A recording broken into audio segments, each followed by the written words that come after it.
All right. We good? Everybody can hear me and we can see my screen.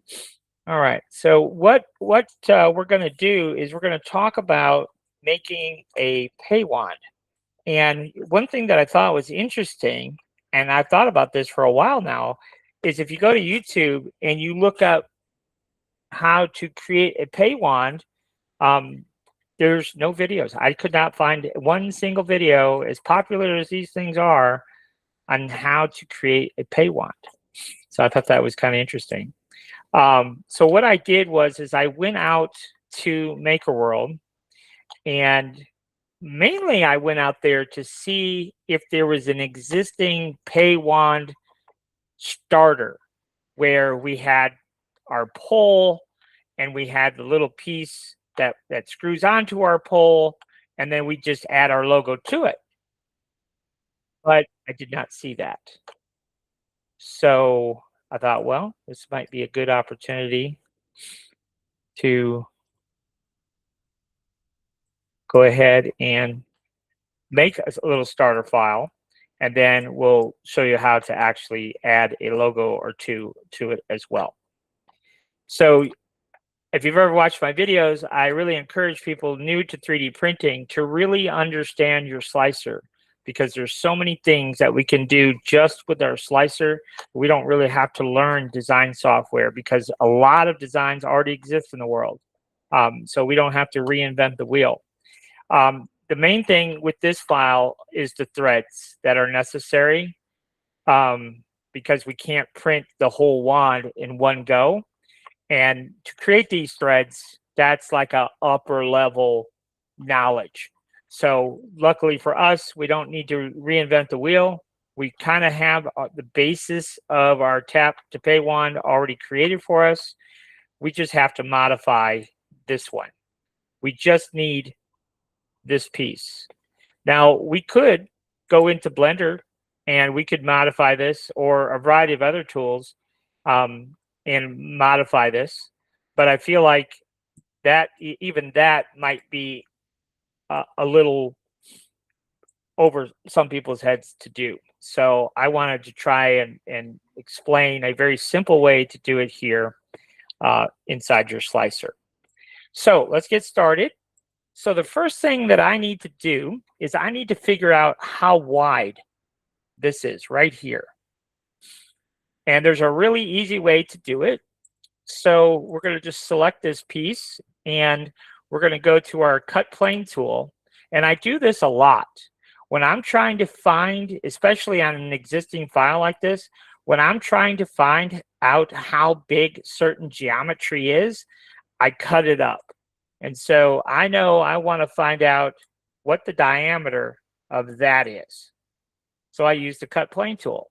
And you can see here, this white outline shows us where we're going to make our cut.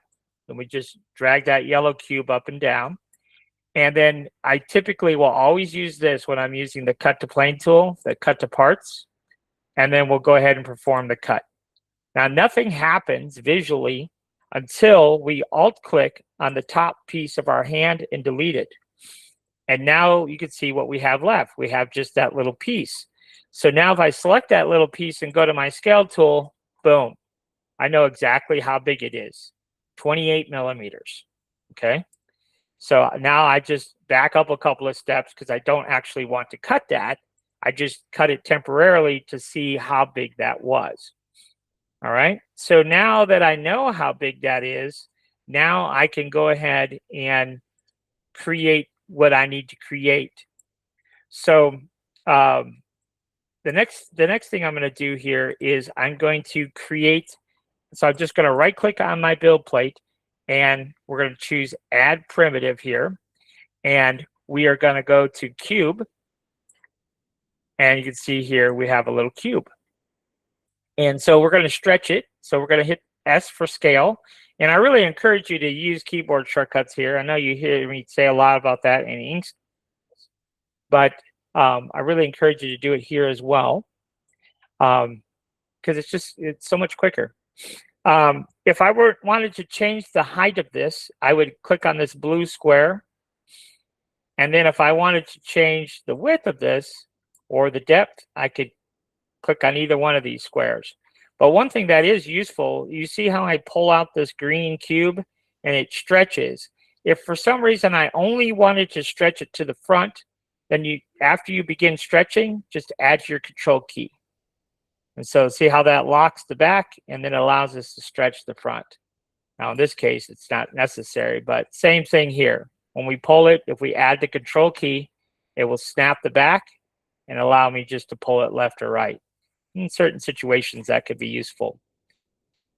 So what I want to do is just move this into position here, like something like that, right? So where it intersects this, because I need to cut this hand. I need to cut all that hand away.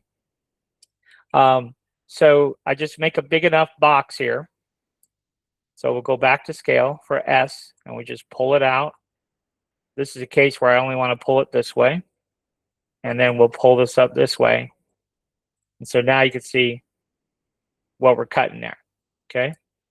And then I want to do the same thing. So I'm just going to go ahead and Control C, Control V.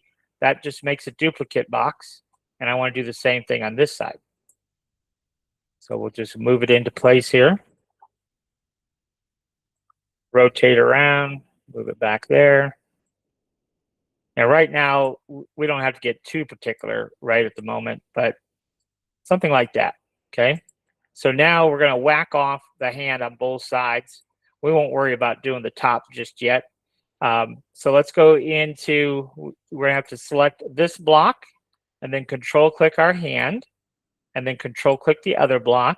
And then we can go into our mesh boolean tool, which is the B key. And we're going to go to subtraction.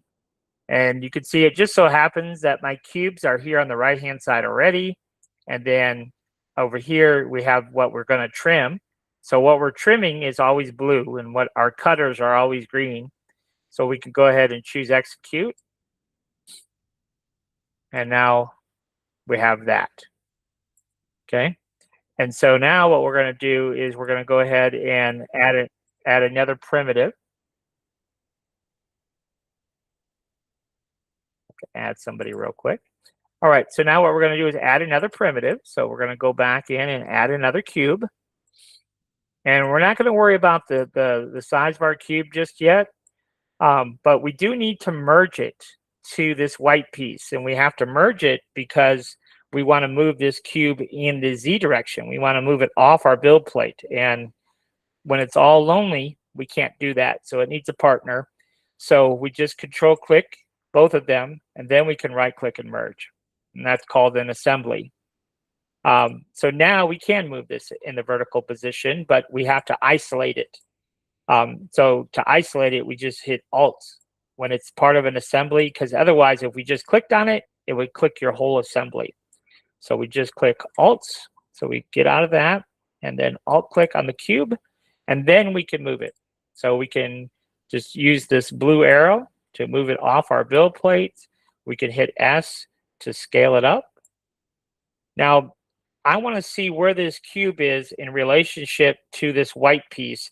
And it's easier to see that if we're looking dead on, either dead on from the top, Control 1.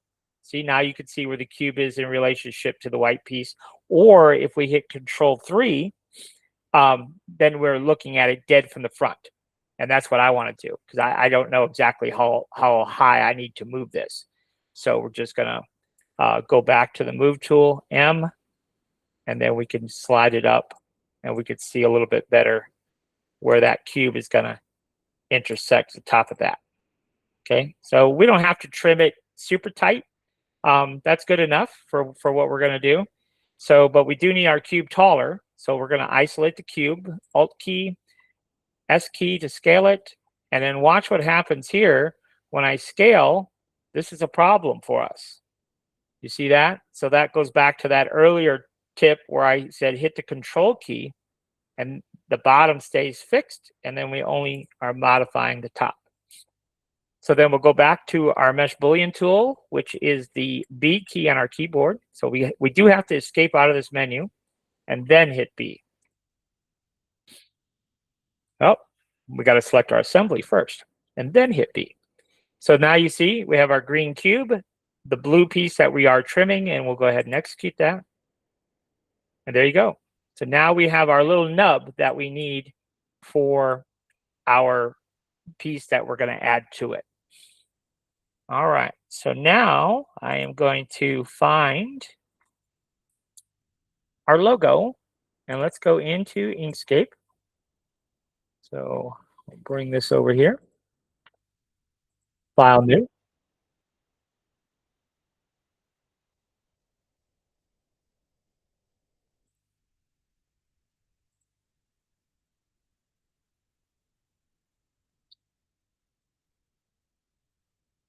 Apparently, Ani did not get the message that we're having class tonight because she's trying to call me. That's not a conversation I need to have. All right. So moving on here. All right, so let's go ahead and take a look at the artwork that I don't know who this was that sent this to me, but this is it. This is what he wants to slap on that pay wand. So this is a JPEG image. And so first thing we have to do is kind of set it up for how we want to print it. And also we have to think about how we're going to print it. That's, to me, when we're creating artwork, that's the most challenging thing, is how do we want to actually print this? Now, a pay wand, do we need to go crazy on the design? No, but there are some things that I think sometimes does elevate a design. For example, just to give you an example, you see these are dreadlocks, right? If you really wanted to go crazy with the artwork, I would want each one of these dreadlocks to be a separate object. And why? Well, because when I go to create the 3D model, if each one of these were a separate object, then I could do different thicknesses of on the locks, and like they would, like it would really be on your head. It would just give some extra dimension than just having it completely flat. But to do that, there's a little bit of work involved in doing that. So we're not going to do it today, but if you really wanted to go all out, you could. So any rate, let's go ahead and let's do a trace bitmap real quick here. Now, I didn't really prepare very well for this, as far as I didn't try to convert this image already. But you can kind of see what we get. The brightness and cutoff here in Inkscape is either going to give us black or it's going to give us white. And if you're interested in artwork conversion, we did a class like a week or so ago. It's on YouTube now, where we took a look at several different logos and different techniques of how to extract what we're looking to extract. So you can see what we get out of this one. We're missing the ears. I guess we're missing the brown. Basically, we have everything else that we need, but we're missing brown. So what I want to do is adjust my threshold and see if we can recapture brown. And see if I pull my threshold down, we recaptured the brown. Now I know it doesn't look like we did, but we did. It's all there. So let me just take a quick gander, make sure. All right, so it's all there. So let's go ahead and hit apply. And then we could just kind of pull over our result. And this is what we've got going on. Me and Kia worked on Minnie Mouse last night, and went to this basically the same exact process.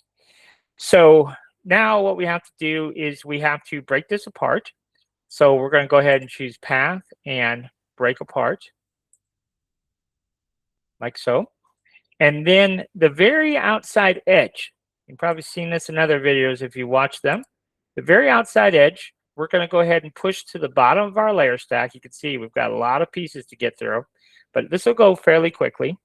But yeah, so we're going to move this to the bottom of the layer stack. So we're going to hit the End key on our keyboard, and that does move it to the bottom of the layer stack. And that is going to be our backplate. So we'll go ahead and just turn that off for a moment. And then let's just start taking a look at some other elements. So for example, these two are our earrings. So we select one, and then we just shift select the other one. And then we can go ahead and hit Control plus. This is a situation where the earlier question was, when do we use union and when do we use combine? Now in this case, we have two separate shapes that are not connected in any way. So we could hit Control plus or we could hit Control K and it would have the exact same result with both of them. So we'll go ahead and just go ahead and double click on the layer name and we'll just go ahead and turn it to earrings and we'll go ahead and turn that off. This is a case where we might decide to create two separate pieces. So you see it says it's the, so we might make that one piece, and then locks, we make a separate piece for different colors, different thicknesses. You don't know, right? It's up to you, but that's kind of some of the things that we have to think about when we are preparing the artwork. And this is a case where you see we have the interior part of our E, so we have to use combine. Otherwise, if we were, so that's Control K is combine. If we union this, watch what happens. If I hit union, see the interior of my E goes bye-bye. And all these pieces go away as well. Whereas if I hit combine, I select that and hit combine, which is Control K. And now you can see it is all one piece and we do have our interior pieces still, okay? So if you're not familiar with this Control plus, Control minus, and Control K that we're talking about, it's under path and union. So union is Control plus. Difference is Control minus. Then you come down here to break apart is Shift Control K, and then combine is Control K. And there's one more. Just one more you need to remember. If you can remember those, then you're golden, and that's division. Division is Control plus, and we use division a lot. So if you could put those to memory, it just makes your design process faster. But if you want to come up here every time and click the necessary, you could do that too. So let's go ahead and double click on our layer name and let's just call it it's the text. And we can turn that. I like to turn off when I'm done. I like to just turn it off, get it out of my way. And then we'll go ahead and do locks. And we got to do Control K because we have the interior of our O. And we're going to double click on that. Locks, text. And then we'll turn that off.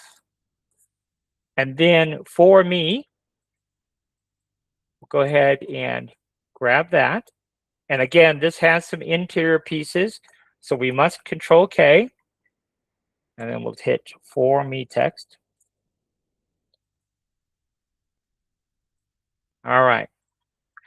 So now we can go ahead and do our brown pieces because we know what those are. So that's this piece. And then we're going to shift click this piece, shift click this piece, this little piece, and this piece. And so we go ahead and combine all of those. We could use Control K, Control plus, either one in this scenario. I'll just do Control K. And we'll just call this brown face. And we'll turn it off. All right. Stop copying. Huh? I copy you? All right. So now what we have is we have the interior part of our lips here. And this is a case where we have to think about how we're going to build this. This won't make any sense at the moment, but hopefully it'll make more sense. Like, okay, this is just another idea. So for the lips here, I have it in my brain how I'm going to print these lips. So I don't know if it's going to turn out, but I just want to show you another option here. If you look at the lips right now, they are in 3 separate pieces. You see that? The lips are going to be like a pink or a red lipstick, right? But this outline is black, right? So what we're going to do is we're going to do something a little bit different. We're going to take these 2 pieces of our lips And we are going to duplicate them. So we hit Control D. We could right click over here. We can right click inside Inkscape and duplicate. There's lots of different ways to duplicate, but I usually will use Control D. So we'll duplicate these. So now I've duplicated them, and we're going to go ahead and we have to combine them together. So Control K. And the reason we have to combine them together is for our next step, and that is shift click our lip outline here. And we're going to do Control minus, which is difference. And so what we just did there, let me just pull this out so you can see it. Now you see how our black piece has been cut. Okay. And like I say, we may like that when we get into the 3D modeling part of it. We may not. I just wanted to show you those are just some things to be thinking about as we're doing things. So let's go ahead and call this lip outline. And we'll turn that off. And then these are going to be our lips. So we can combine those, Control plus, and these are going to be our lips. What we're trying to do is when we go into Bamboo, we want to minimize the number of pieces that we have to modify in Bamboo. If we left all of this just the way it was, every single piece, we would have to specify the color, the thickness, the Z height. You know, you'd be there for days dealing with every single little piece. So we want to try and minimize the number of pieces as much as we can. So these little details on the nose, we'll go ahead and hit Control plus, and we'll just call it nose details. Right? Because we don't want 3 separate pieces. We just want 1. So that's why we combine that together. And then our hat.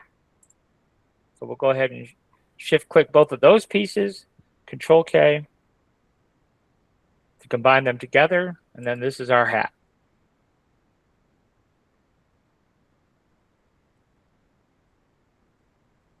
All right. So we'll turn that off. Now, what's left? Anything that's named path, you can see I don't know exactly what those pieces even are. So, and then there's a couple up here. So there's that one, that one. Let's see if there's anything that I can see that we can definitely get rid of. Nope. I have no clue what we can get rid of at this point. So let's turn everything on. Okay. I see immediately what we need to do. Beautiful. So this is just the spacing, the open space in our locks. So all we have to do is select all those pieces. Now, in order to perform a cut, we can only cut one, like we can only have one cutter and one piece that we're cutting in each step. So what we're going to do is we're going to take all of these pieces, combine them together, Control K, and then shift click our back plate and then we can do Control minus. And now we have a hole in our locks where we needed the hole. So we could turn that on, turn that back on. And the reason it looks the way it does is because we are in outline mode, by the way.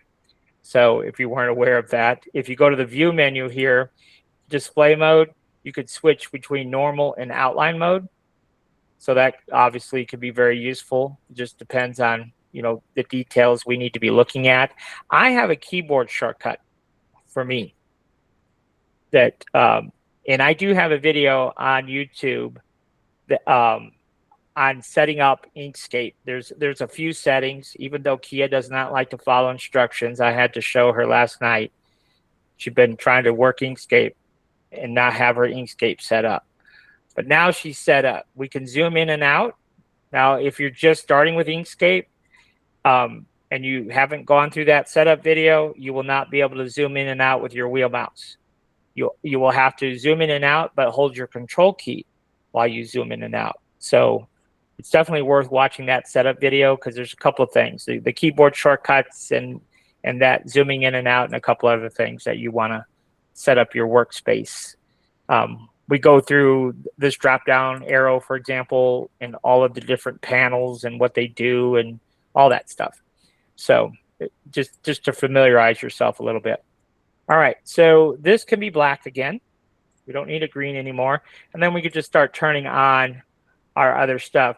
Now, this text is all black, so let's just go ahead and keep going here. We'll just turn it all on, and then just start in on how we need to do this. So let's start with our cap. There's our hat, and that's going to be pink. So we'll go pink with that. And then we know we have to move our hat down because all of our text is on top of our hat. So we've got that taken care of now. All that could be black. Let's see, probably brown face, maybe. Let's see here. Yes, brown face right here. And I'm just dragging and dropping into place. So there's our brown face. And then we've got our nose details. Let's see. Our earrings, where are those? Those are way up there. That's fine. Let's go ahead and make them gold, and then our heels. So we'll make those gold. Our lip outline, that's good at black, but our lips, what do we want our lips to be? We're going to do, I guess, that same pink color. Nose details, locks, hat. Okay, that's it. She's a wrap. Now, for our pay wand, we probably want, what are we doing here? Oh yeah, I'm going to save this file. Let's just call it locks. And what I'm going to do is I'm going to give you this original image so you could try the vector conversion yourself. I'm going to give you our finished SVG file. So you could, what I really recommend, especially if you're brand new, take the SVG file and do the Bamboo Studio part first. Get that nailed down, because I feel like that's the easier part than learning all this Inkscape stuff. But nail down creating the model, understanding the Z and all this stuff that we're going to have to do.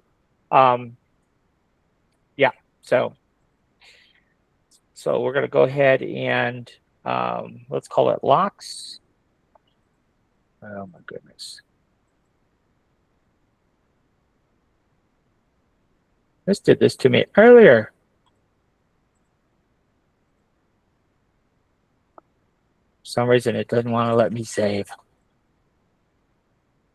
So I'll hit save again to the desktop, and I'm just going to hit save. And when we save out of Inkscape, we just save it always as an SVG. That's Inkscape's native file format, so it will save it as an SVG. All right, so the next thing we want to do is go ahead and select this, and we need to duplicate this. So we're going to group it together first. So Control-G for grouping, and then Control-D as in dog to duplicate. And you can see here in your layers palette, you have two. We're going to go to the lower group, and we're going to apply just a small border around the whole design. So we're going to come in here to our path effects and come down to our offset path. Now, we don't know how much we're going to offset. It's just a guess. So usually I either start with 6 or 8, one of the two. Either start with 6 or 8. We'll do 6. And depending on how many pieces we have, sometimes this can take a minute. I'm going to give that group a different color just so we could see what the offset actually was. Let's see here. That's what our offset was, with 6, okay? And I don't really like that. I want probably 3 times that amount. So you can make it however big you want, but let's try 18. That's 3 times. Yep, I'm going to run with it. So let's do that. It probably doesn't have to be that big, but I'm just going to go ahead and leave it that big. So once you've applied your offset, we're going to go to Path and Object Path. And as soon as we do that, notice that when we do that, let's see here. Let me make sure I got this selected. Yes, so Path and Object to Path. And when we do that, all of our offset options go away. So now what we want to do is we want to ungroup this group. You can see now we have a lot of pieces, but we only want one piece. So let's see here.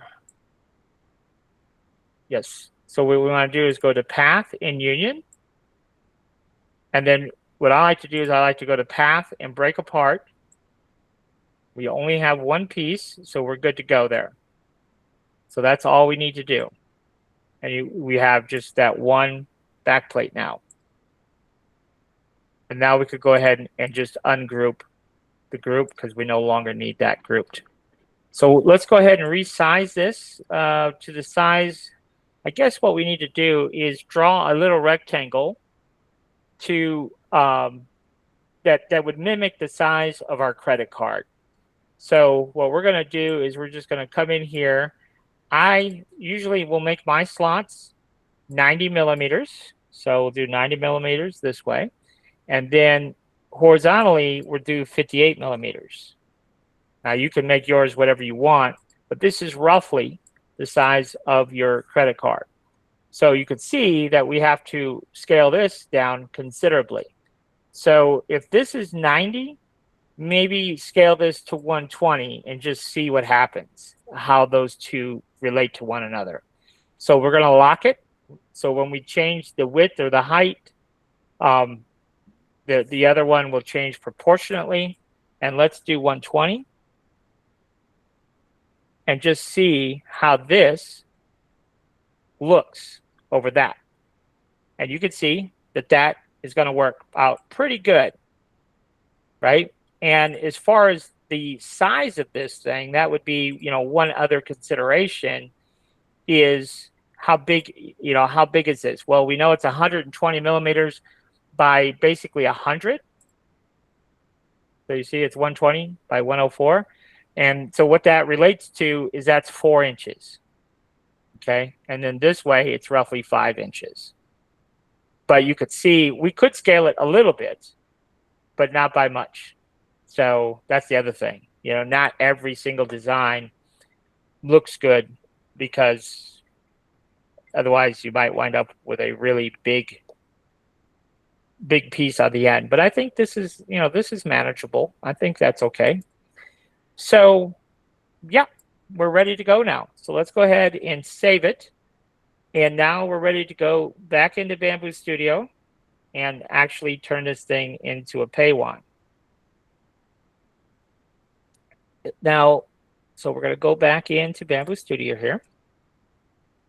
So the first thing I want to do is I want to set up my cutter.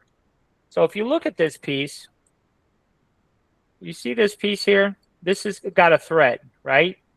It threads into our pole over here. Okay. And if we look here, it only threads in so far, and there's a flat spot right there. You see that? So I want to know how far, what that distance is. I already know what the distance is, but I want you to know how to find that distance. We're going to select our piece, and we're going to come up here to measure, and we're just going to hover over that right there, and then come down here and click on that, and that will kind of tell us what the distance is. Now, I don't really like this distance, so let me click on a different spot. Let's see here. Sometimes it can be a little bit tricky, so we'll grab our measure to, yeah, I want that one, and then down here. And yes, that's roughly 12 millimeter. You'll see why this is important in a second here. So what we're going to do is we're going to put in our slot maker. So we got to right click and add a primitive cube. And the nice thing about what we're doing right now, it's just a one-time thing. You won't even have to do it because you're going to get this file. So you won't even have to do it. But if you want to know how to do it, this is how to do it. So what we're going to do is we're going to come up here to scale, and we're going to scale our cube. Let me hold on just a second here. We're going to scale our cube to, in the Y direction, we're going to scale it to, not uniform scale, 2 millimeters thick. Okay. And we're going to do, in the X direction, we're going to do 58 millimeters. And in the Z direction, we're going to do 90. Okay. Now, you might be asking, why did I want to know what that measurement was? Well, because I want to move this up. So it's because we can't, obviously we need to be able to thread in here. So I can't have this piece hanging below where the threads are going to be. So let me show you how this is all going to work. So this piece here, let's right click and center it. And then let's take this piece and right click and center it. But now you see what I'm talking about? We can't have that piece in the way. So what we're going to do here is we're going to move that piece up in the vertical.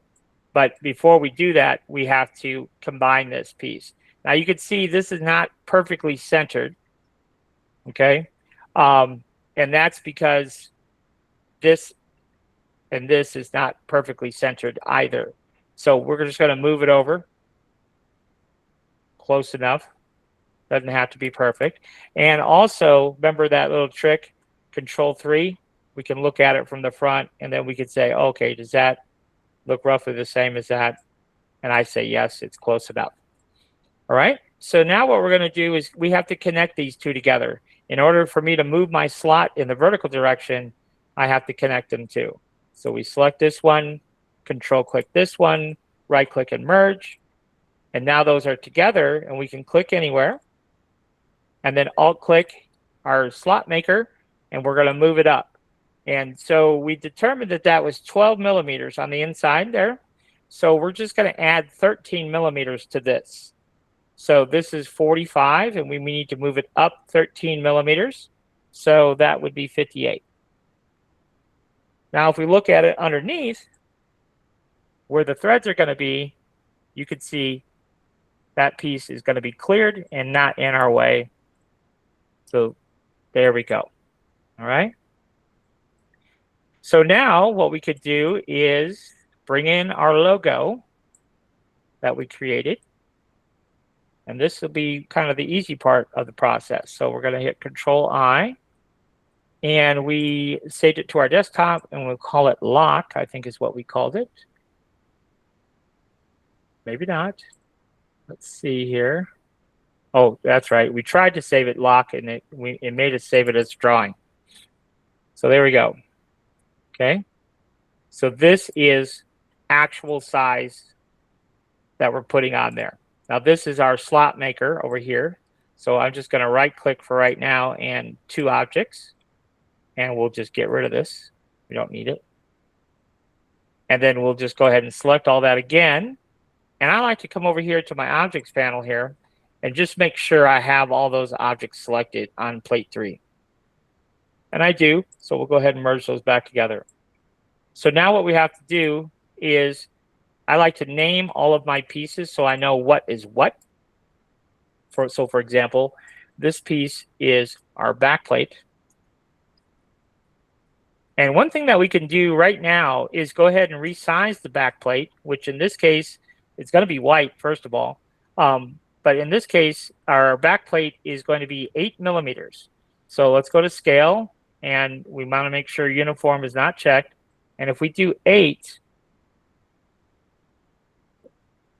now we could see at least part of our design here. So this, now we could see the back plate. That's the next one. So this is the black back plate. Okay. And now if we take the white we made 8 millimeters thick. So if we go to the move tool here, the white needs to sit on the build plate. And so the Z would have to be half of 8, which in this case is 4. And then the black back plate, let's go ahead and make it 1 millimeter thick. See, now you can start to see some of our elements. But if we go to the move tool, this is how the Z works, okay? So let's, first of all, let's make it 1 millimeter thick. I was in move and not in scale. So we're gonna make it 1 millimeter thick. Then we'll go back to move. And so it's 1 millimeter thick. So we divide that in half, that's 0.5, and add it to our plate, which in this case is 8. So this Z value would be 8.5. That's definitely something you got to practice and really understand and get used to. But now you can kind of see how she's coming alive here. So now we can go ahead and click on another piece here. And this looks to be her cap. So let's add a new color here, and let's make it pink. And so that's color number 3. So let's make that 3. And indeed, that is her cap. And so let's go to scale, and we'll make it 1. And then now we have to calculate our Z. So we have 8 plus 1, which is 9, plus a half a millimeter for our cap. So this Z value would be 9.5. So let me just show you that a little bit better. So you see how that's just going to sit on top of black right there perfectly.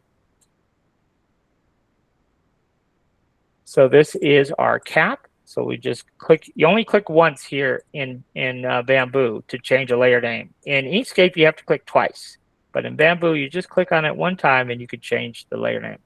Now, this is the, we'll call it the the text. And we are going to make it 1 millimeter thick. And I want to show you a couple of things that we could do. This is kind of putting on your thinking cap and figuring out exactly how we want to print this thing. So what if I didn't want the text to sit on top of the pink? What if I wanted the text and the pink to be on the same plane? Well, there's a couple of options here. What we're going to do on we're going to make it on the face of our text. So this is 8. Our black is 1. Our pink is 1. So we have 8, 9, 10. So this is 1. So we're going to go to the Move tool, and we count all these. 8, 9, 10. This is 1. So we're going to just go to 9.5. So the way this works is we took the thicknesses of all the plates below this. That gives us 10. And then this is 1. So we divided that by 2. That's 0.5. And now we know to subtract from 10, 0.5. That's how we got there. Okay. I know that explanation probably didn't make any sense at all. It is confusing, but it's really important that we understand how it works too, so we can get our model to look exactly the way we intended it to. So this piece here, this is locks text. Now this one we're going to do different. This one we're going to do on the scale. We're going to make it 1 millimeter thick, but this one we're going to sit on top of the pink plate. So we have 8, 9, 10 again, plus half the thickness of locks. So on the Move tool, it would be 10.5. Okay, so now it looks like that. Now, before we go any further, I get the question a lot, like, why does it look like this? Well, because we have 2 meshes that are on the same plane, so it can't render them in the preview here. But if we go to slice the plate, you'll see that it's correct. You see? Looks good, right? Now, and you know, it could be interesting to have this flush and this raised. You know, that could be an interesting look. The negative to having it flush is you have more color changes. That's the negative. If we put it on top, you'll have less color changes. So that's just something to consider also. All right. So now on It's the Text, we're going to go ahead and we are going to put it back on top. So remember the Move tool, that was 10.5. There we go. And then we have our For Me text. So we have that one. There's our For Me text. And we make it 1 on the scale. And we know that on the Move, it has to be 10.5. Because we already calculated that previously, right? So there's that. So now we've got that much of it done. So now we have to look at our earrings. So I don't know what's next here. Let's take a look. So this is our brown face. That's what's next. So we do need another color. So let's go ahead and do that. Let's see here. There's brown. Maybe we do something like that. And that is color number 4. So there's 4. And that looks good. So we're going to change the thickness to 1.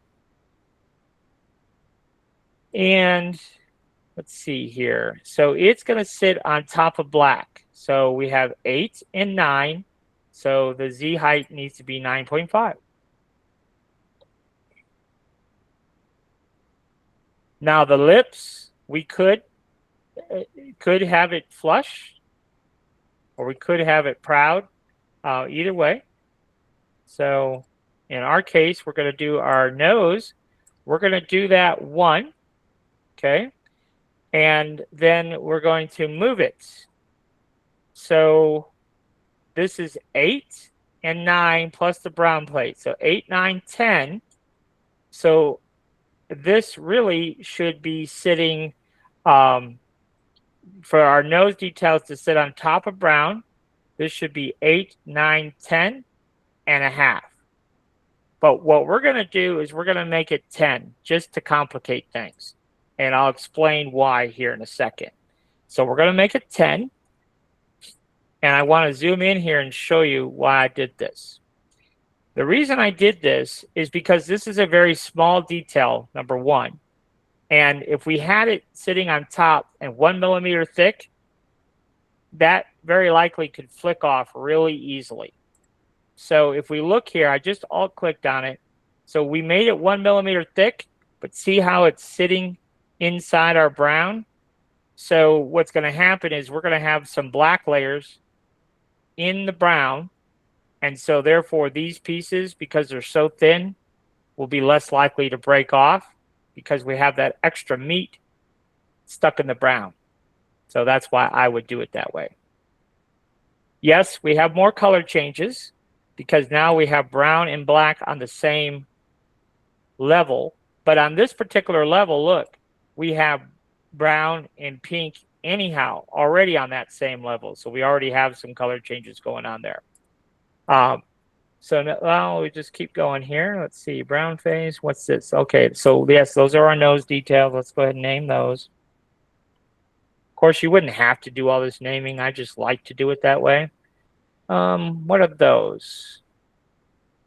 Okay, those are our lips. So that should be 3. And that should be 1. And our lips are big.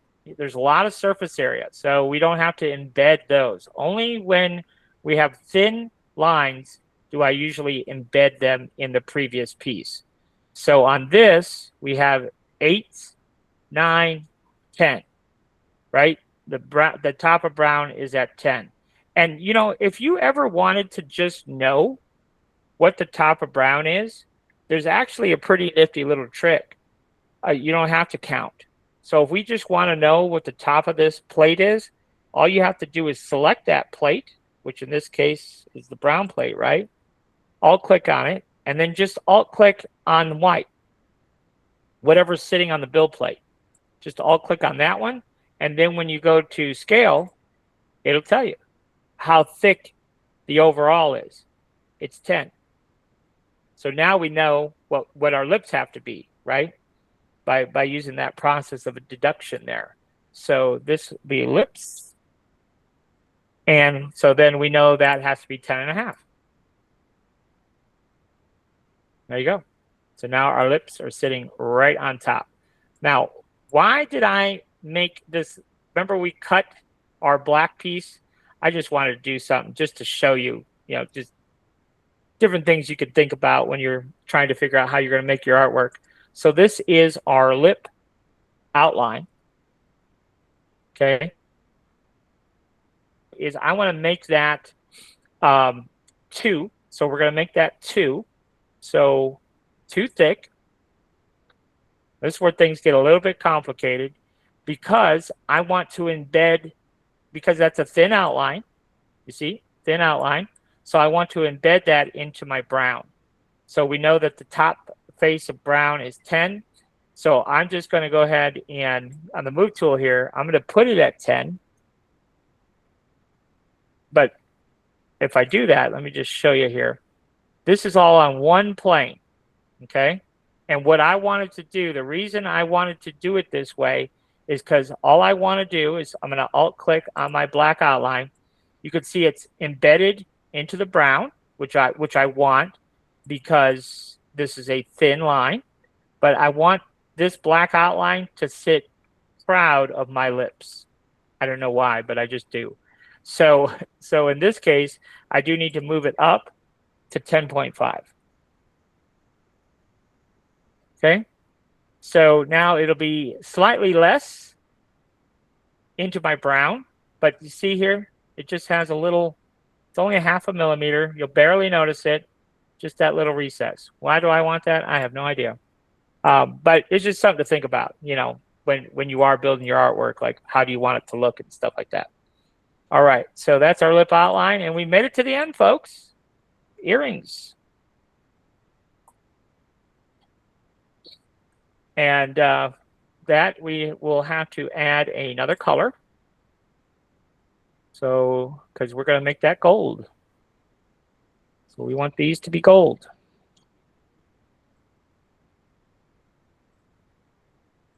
And we'll change this out. Now, Kia is a master at using 5 colors on a 4-color AMS.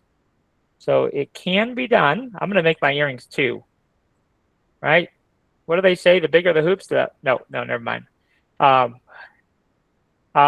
So we're going to make those a little bit thicker.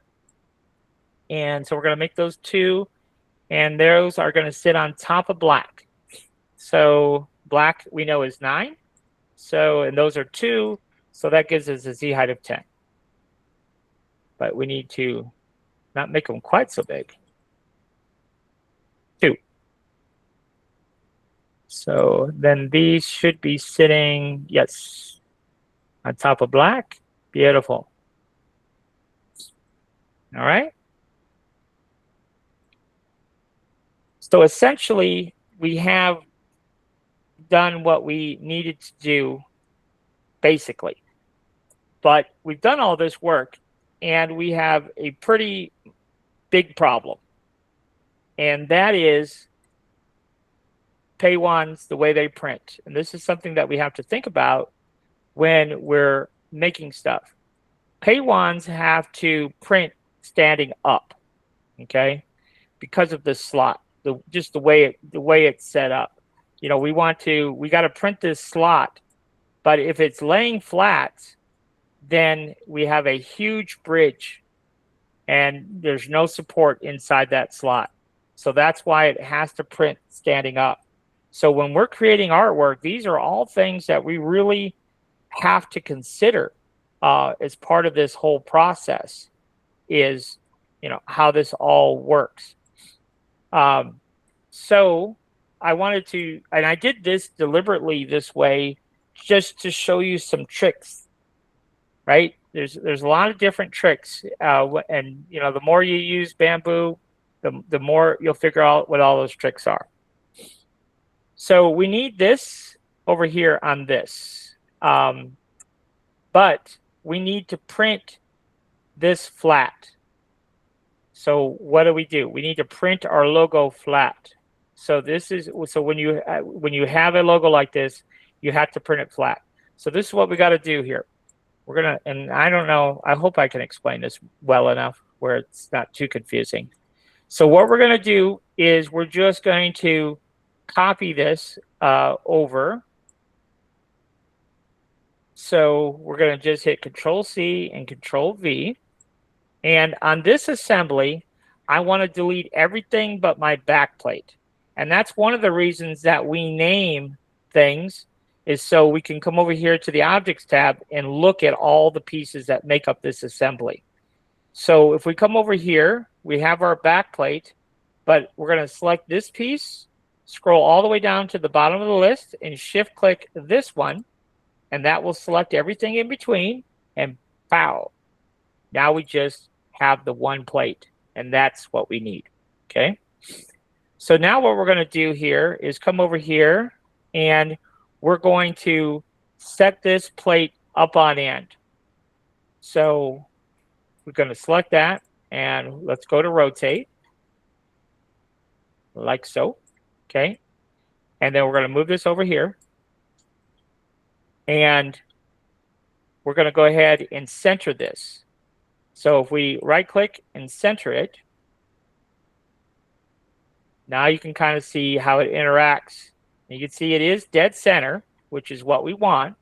Now we've already previously calculated how tall we need to move this, right? We know we need to move that 13 millimeters vertically. So we've got to at least do that. So let's go ahead and do that real quick. So in order to lift this off the build plate, of course, we know we have to shift control this piece and then right click and merge. And now we can move that up the amount that we need, which in our case, we previously calculated 13. So that would make this 73. Okay. But now we have a problem. If we just raise it that much, then you can see this piece is into our design. And we can't have that, right? So what we have to do is we have to move this up even farther. So we'll go back to our move tool. And we move this up so until it's not interfering with our design. See, so now we can have our entire design here and it's not interfering. But here's where things get a little bit tricky with pay wands. This is how it works, okay? When you screw it into our wand, here, the slot starts down here. The wand itself is what actually holds the card in place, right? So, so in other words, we can't start the slot way up here where our design starts because we've got nothing that's going to hold the card in place. So unfortunately, with this particular design, our only option is to have some type of piece coming out that is going to allow this card to be placed. Like, I don't know exactly how to explain it very well, but I guess maybe I'll just do it and maybe you'll understand it a little bit better. So this piece is our slot maker. So I'm just going to go ahead and Control-C, Control-V. And what that does is it just creates another piece right on top of itself. Okay. So this piece here, well, we'll just call it add-on for lack of a better term. So this is currently 58 wide. Let's make it 62 wide. Okay. Now it doesn't need to be as tall as it is. But this needs to be 8. So it's going to be the same thickness as our other piece there. So let's go ahead and make it white so maybe it's less annoying. Okay, so now it's going to look something like this. And that, to me, is the only way that I know of to make it work the way it needs to work. Okay, now, it's really difficult to see exactly what the heck we actually have like this, but there's really no other way to do it, but let's just slice it so we can see exactly what we have, and maybe this will all make sense. So let's bring this down, and we forgot one step. That piece that we're going to be using to cut our slot, we forgot that step. So let's go back over here. Thank goodness for this. So there's our cube. We'll call this the slot maker. Okay. Now, this works with can openers and other things too, that when we want to cut a slot, we can, because this is part of an assembly, we can right click here and you'll have this option, change type. Now you will not have that option if it's not part of an assembly. I ran in this with Steve last night. He was doing a can opener and he's like, I'm following your video, except he didn't have his cutter merged and so therefore he could not turn that into a negative part. So that's what we need to do, turn that into a negative part, and then when we slice, and we look at our slice, now you see our glorious hole, right? So there's our hole. And you will see that hole is going to start at the base of that add-on piece. But when we screw on our top, that's what's going to hold the card in place. All right?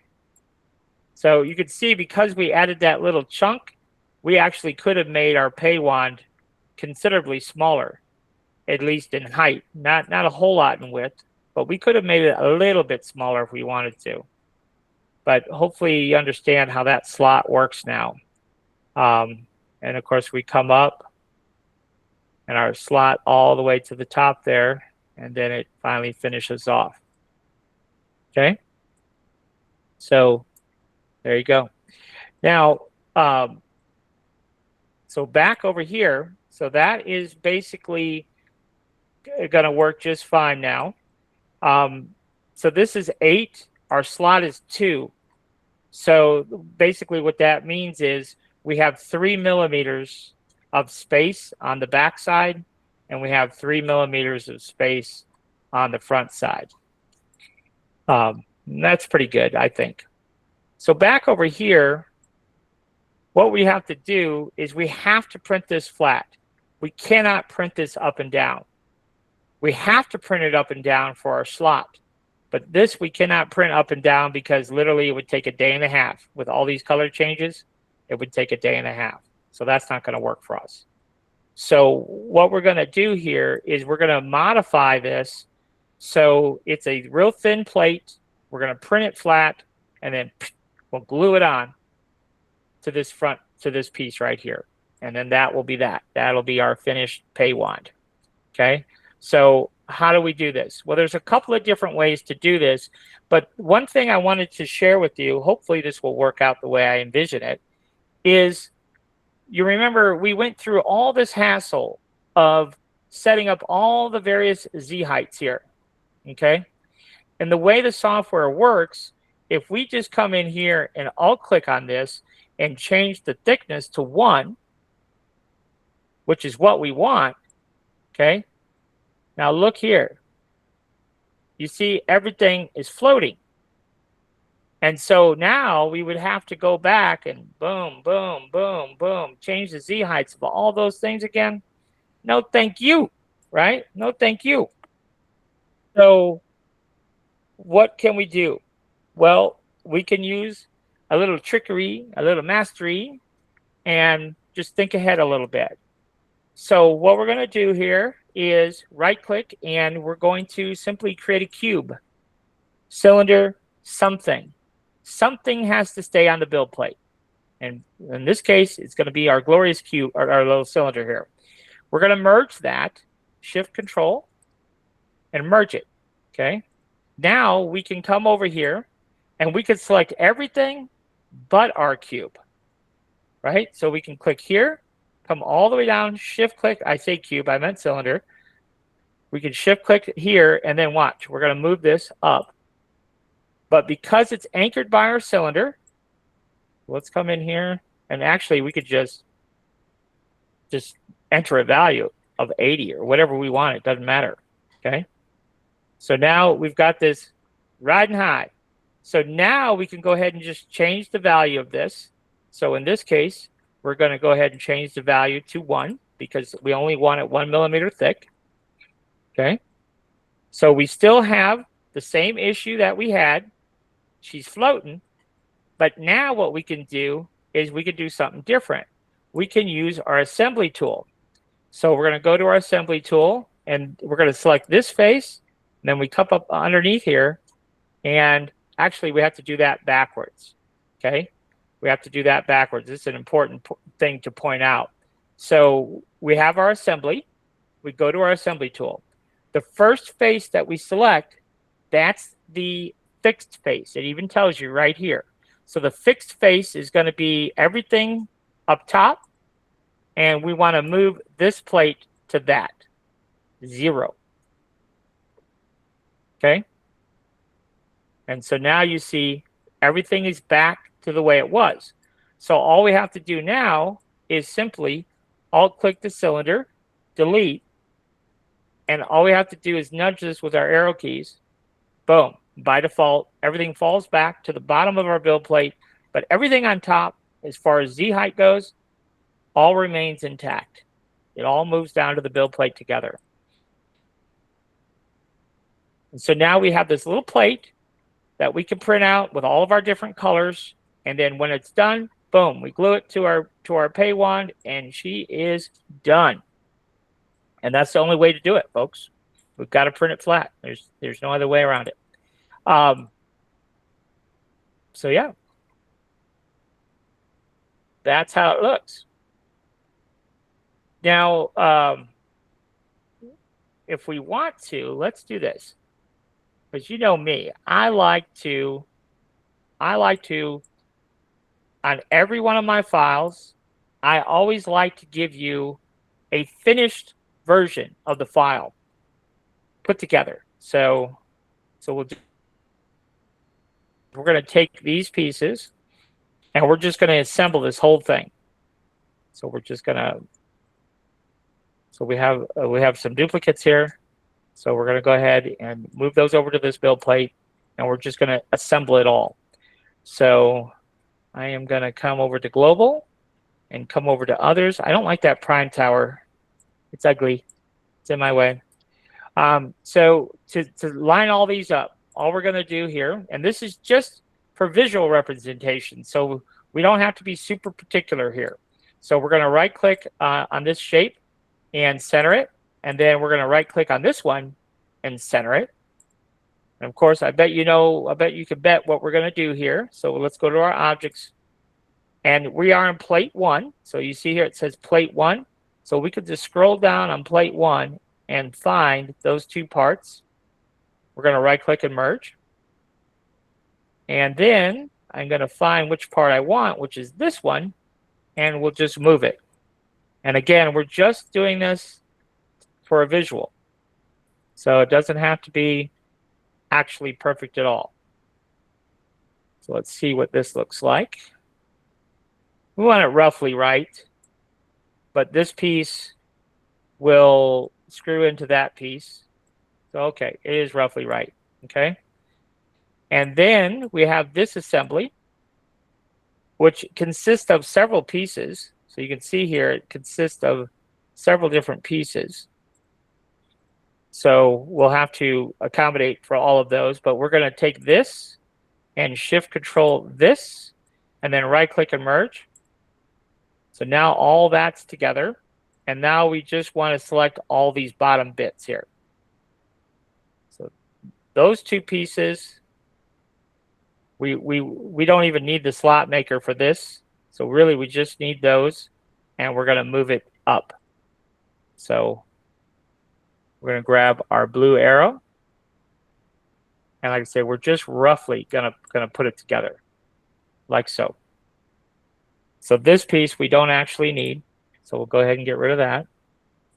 And then this, we're just going to go ahead and copy and paste over here. And we're going to put it on that plate.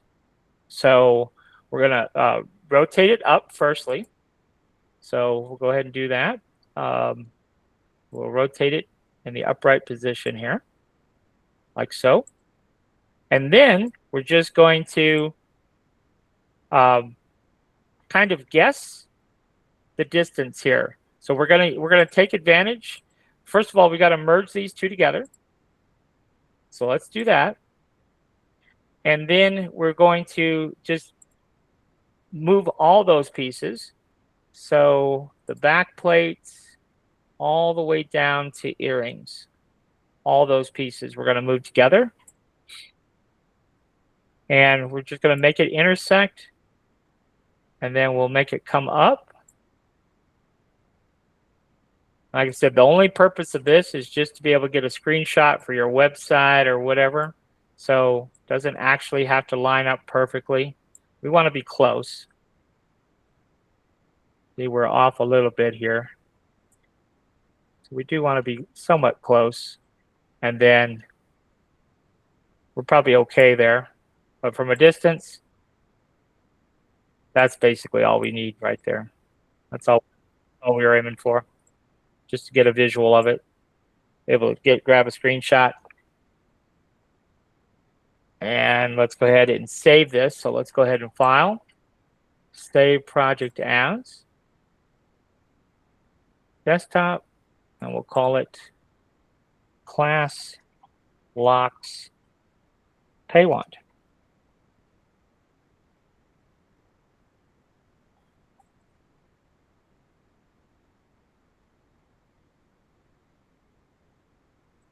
So now what I'm going to do here is I'm going to kind of go backwards a little bit here, and we're going to delete that, and we're going to delete that, and let's call this, we'll hit file, save project as, and then let's just call it starter paywand.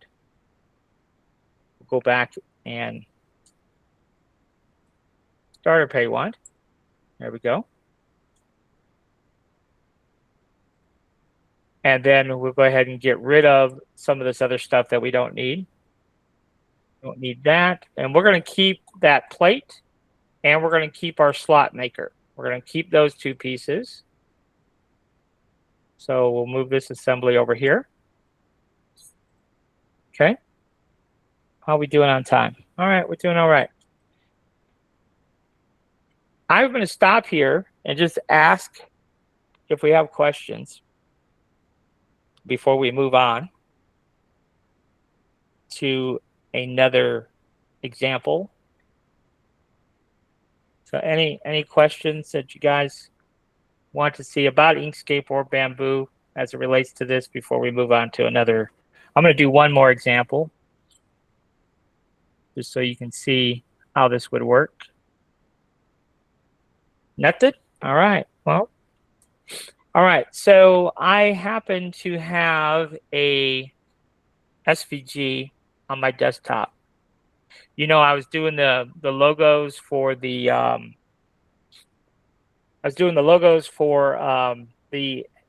hat gift boxes, and so I have a logo here. Let me just go ahead and open her up here. Now this I already have the SVG for, so this will make the process a little bit smaller, shorter, I should say. So we'll scale this down. Let's see, how big? Let's make it, let's see here, on the width, yeah, let's do 100. So we're going to go ahead and choose uniform now, and we'll do 100. So what we're going to do is on this piece, we're going to, first of all, make it white. And we'll make it 8 millimeters thick, so we don't want the uniforms. We'll do 8 mil thick. And then on top here, we're going to make that 1 mil thick. And we'll make that color, let's add a couple colors. We need blue and red. So we'll do blue like that. So that'll be, this is color 7. And then this will be color 6. Okay, so we'll make that 1, and we'll make our red stripe 2, just to be extra. Okay, and so back here on this, we're going to set it on top of our plate. So we know that's 8, and this is 2, so that makes this 9. Half of 2 is 1. So, and then this is 1. So we know that's 8.5. Okay. There we go. Now, because this is only 2 pieces, we're going to go ahead and copy this and paste it. Because this is only 2 pieces, this will be fairly easy to do. But again, because this has to print vertically, we can't have the logo on our first piece, right? Our logo has to print flat.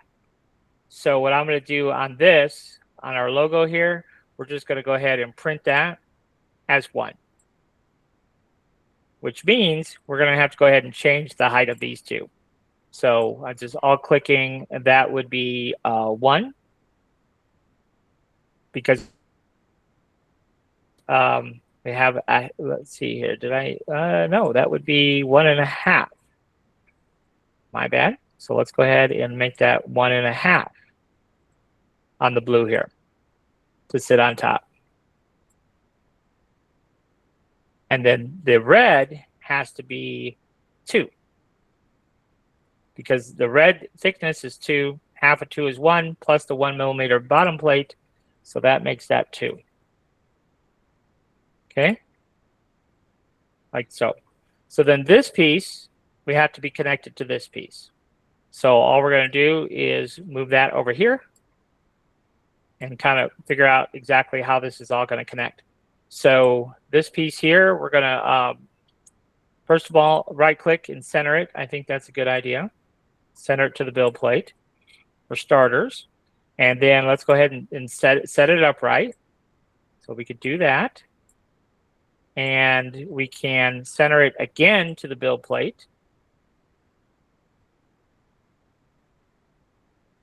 This is not centered to the build plate. So we'll right click and center that. So now it's all centered. And now we can alt click this piece. And then we have to shift control to connect to the, make an assembly of it, all of it, in order to move this in the vertical direction. So we have to move this at least tall enough, right? Something like that. Now, both of these pieces are the same depth. And the bottom piece, really both pieces have to be at least that deep to accommodate our slot. Now, keep in mind that when we put our plate on the front of it, our plate is going to stick out from this little bottom holder piece. So that'll kind of differentiate the two enough for what we need. So you can see now that we have created this piece, making new ones to add onto it, it's not going to be that big a deal, but you can see that, you can see where that slot comes all the way up on this particular one. So there you go. That is how to do that. So I'm going to go ahead and we'll hit File, Save As, and then you'll have the bills one. Bills paywad.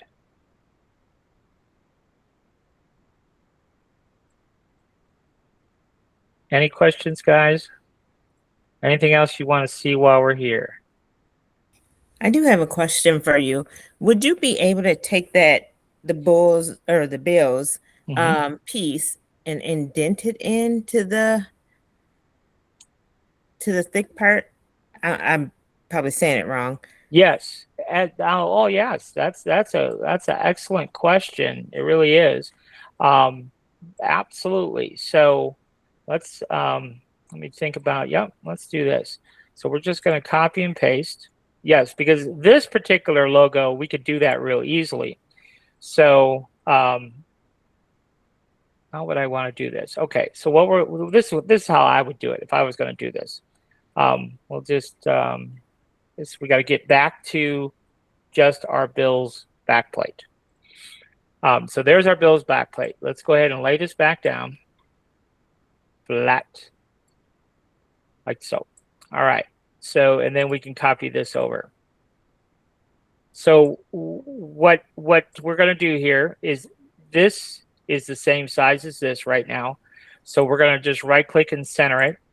And we're going to right click and center our backplate too. So now they're both centered up. Okay, so they're right on top of one another. Now what I would do is this block over here, I'm just going to get rid of this now. Don't need that. This block is 8 millimeters thick. It has to be 8 millimeters thick. It can't be any smaller because you can kind of see where our slot is there. We need a little bit of, it could be a little bit less, but not by much. So, so I would say leave that the way it is. And then I would for this particular example, I would make this 10, maybe even 12. But let's just make it 10 for now. Okay, and then what we could do here is, so we're on plate 3. So this objects over here is really handy because we can't actually see what we need to see. So being able to select things over here, because we can clearly see what's what over here. So this piece we don't need, so we just hit delete on our keyboard. And then our red is currently 2, and our blue is 1. So let's go ahead and just select that copy. I forgot to leave the copy over here.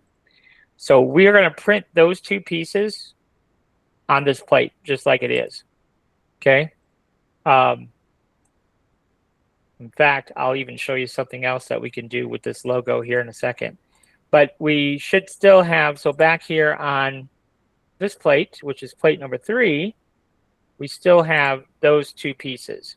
So what we want to do is, let's go ahead and just make those, for simplicity, let's just make them 10. Okay, so 10 on the thickness. All right, so now they're both 10. And remember our back plate here, we made 12. So now what we want to do is I want to move this red piece to the top of my white for my first step here. So our red piece is 10, half of 10 is 5, plus 10, or yes, plus 10, 15. So that would be, make that 15. Okay, and then I want to do the same thing to the blue. So that would be 15 as well.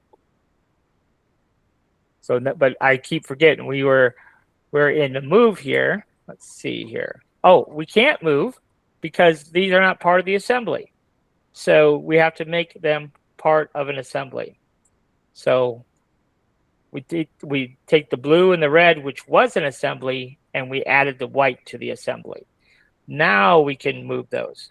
So now when we go to move 15, I get that question all the time. I'm trying to move something and it won't move. It keeps snapping. You know, it's because it's not part of the assembly. I do it all the time. All right. So now the blue and the red is sitting on top of white. Okay.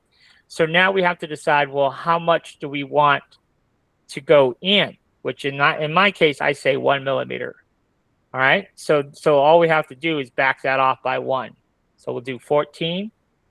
And then over here, we'll all click this one. We'll do 14. All right. So now we'll take the assembly and we'll do a mesh boolean. And we are going to take the 2 bills pieces, which are green, that indicates the cutter. And we're going to cut the blue and hit execute.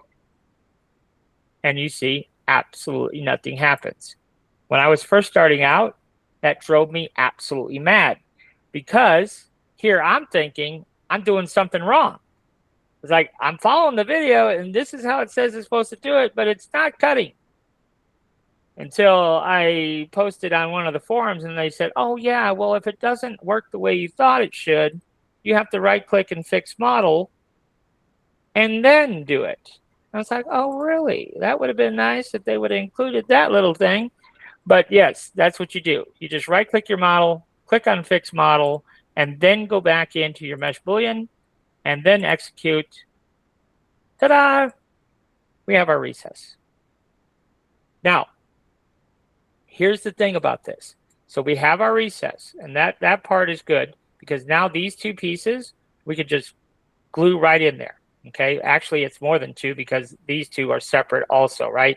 But now we have this little cavity where those can just sit right in there. But we have a problem, is we used these pieces to cut the hole. And so this hole and those pieces are absolutely identical. And so therefore they won't fit together, right? These have to be slightly smaller. So fortunately for us, we have that option to make these slightly smaller in Bamboo. So if we go over to your global settings here, and if you come down here a little ways. Let's see exactly. So we are in quality, okay? And then we just scroll down a little bit, and right here, precision. So right here, this can be useful if we print a model and it's something that's supposed to fit in a hole and it doesn't fit. We can modify our hole compensation, or if it's too loose, I've seen that a lot too, where the hole is too loose. Well, you can modify it to a certain extent here where you can really fine tune things. But right here, the contour compensation, the value that I typically use is negative 0.3. You want to talk about using small numbers. Whatever this value is, it's going to be doubled. Okay, so it's going to be negative 0.3 of a millimeter on the right, and it's also going to be negative 0.3 of a millimeter on the left. So really, it's 0.6 of a millimeter that you're making this whole thing smaller. But that usually works out really good. And then the pieces will fit right in there. It won't be too loose. They won't wiggle all around, but you'll be able to just put it together like a puzzle. So, yep. So that's how that works. So now we'll go ahead and leave it like this, and we can move this back in place over here. So we are going to, and then I can show you how this is going to look. So we're going to rotate this. We're going to connect it to the assembly. So Shift Control, right click and merge. Now we can't merge if this window's open.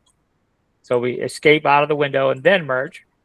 And this would probably be a good opportunity to, let's go ahead and click on this and center it to the build plate. But this probably would be a good opportunity to use our assembly tool. So we're going to select this and go to our assembly tool, and we're going to click the back side of our little block here, right? And then we will click the back side of this because we want to push it forward. We want those to be totally flat. And then you can see it's only one millimeter. So we can go ahead and zero this out. And so now they're both totally flat. So now all we have to do is just move this in the Z. So we'll alt click on that and move it in the Z, however high we want it to be. Just visually, Control-3 lets us look at it from the front. So we can see exactly what we got to do here. We need a certain height to cover that slot there. So it needs to probably be that tall. If I move it down, you see how that shows on the back side there? So it needs to cover that. But there you go. And the reason I made this slightly deeper was just because I like that little, rather than have that all on one plane, now we have some separation there. So that ultimately will look better when we get our logo pieces put in place there. Clear as mud? Thank you so much. Yep. Any other questions on that? Oh, let me resave this. File save. One thing I did want to point out in regards to printing this plate with our Bills logo, I don't know if you guys know how to print where you're printing. So we have two colors on one plate, but you can print all of the blue and then come over here and print all of the red. So we can, let's go ahead and just split this up, two objects. So it's under others, and I believe it's under others, and up here, I guess we can turn on our prime tower again, but special mode right here. So print sequence. So the default is to print by layer, no matter how many colors there are. But we can switch it. In this case, it might be a good candidate, so we're not switching back and forth, back and forth, back and forth. And we can print by object, and it would print all of the blue first, and then it would print all of the red. And then you'd have no color changes. You'd only have one color change. instead of every layer, you'd have to have a color change back and forth between the two. So that's just another option you might like.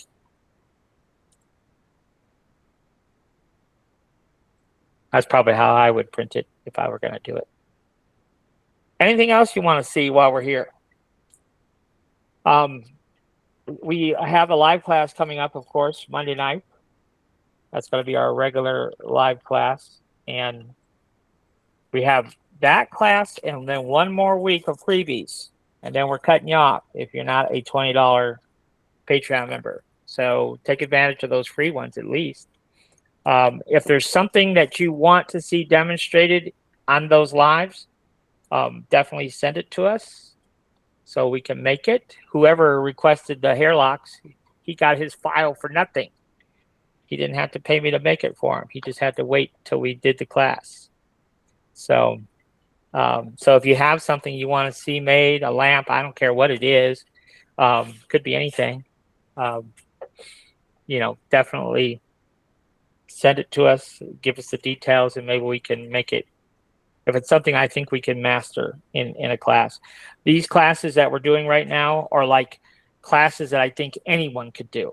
So if you send me something crazy that you want made, well, that doesn't make for a very good class because most of us aren't that skilled. So we want to do projects that I think anyone with no skills could just come in and do if they followed the video. So keychains, hype chains, just a simple SVG conversion, whatever it might be, you know, if you got something. I do have a couple of ideas if no one else has an idea, but I'd rather work on one of your projects than just me making stuff up.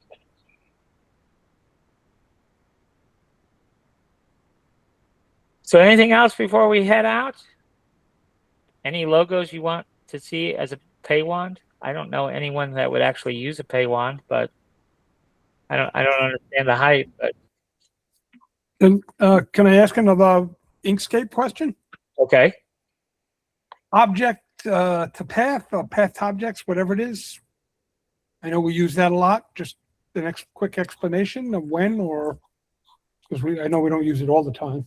Well, yeah. So when we're doing text, okay, when we're doing text, if we don't see, this is a text object, and so if we save this SVG and then open it in Bamboo, because it was a text object, Bamboo does not recognize it, so it simply ignores it, and that can be kind of frustrating sometimes. So in that scenario, we have to do the path object to path. Another scenario where it's kind of like that is if we were to do an offset. Okay, so you know we did that earlier. Same thing. If we offset 6 millimeters and we did not come up here to path and object to path, then it would not recognize the offset. And so, you know, we offset for a reason because we needed it offset. So we have to set it by object to path. Another example of that would be if we were to have an outline. So this has no fill, but we're going to give it an outline. And then let's just make our outline a little bit thicker here, like maybe, I don't know, 4 mil. So see, now we have a thickness and we like, oh yeah, that looks good. That's what I want. Well, this is not object to path, but if we look at it in outline mode, you can see it's literally just a path, right? But we need that thickness. So in fact, I was gonna, let me see if I can find an image real quick. I was gonna work on this earlier. Let me see if I can find it real quick. That's not it. Somebody was asking a question about something, and it's gonna make for a great video if I can find the logo. Let me see here. See where it went. I got so much stuff open. Where is it? Nope. Well, now I can't put my finger on it.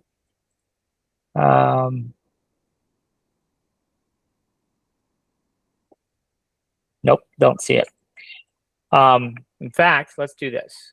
Let's go out to the group. So if you guys are not already a group member, you should be.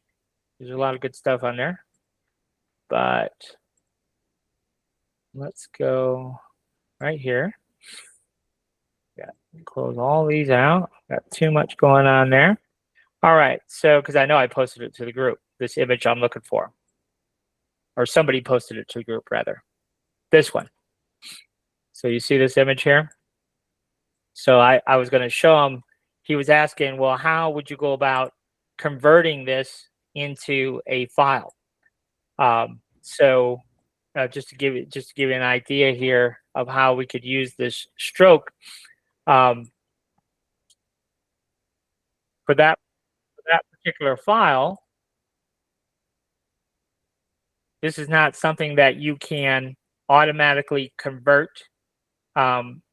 So we could convert certain pieces of it, but we can't just click a button and extract all the things that we need for the keychain, right? So I'm sure this was an AI generated image. And if we're going to generate AI images like this, we should just ask for a black and white. But if I wanted to just give you an idea here, we'll grab our pen tool. How would I go about breaking this down? Well, the first thing I'd do is create the badge, create this badge. So I would come in here and we'll just click a few points here.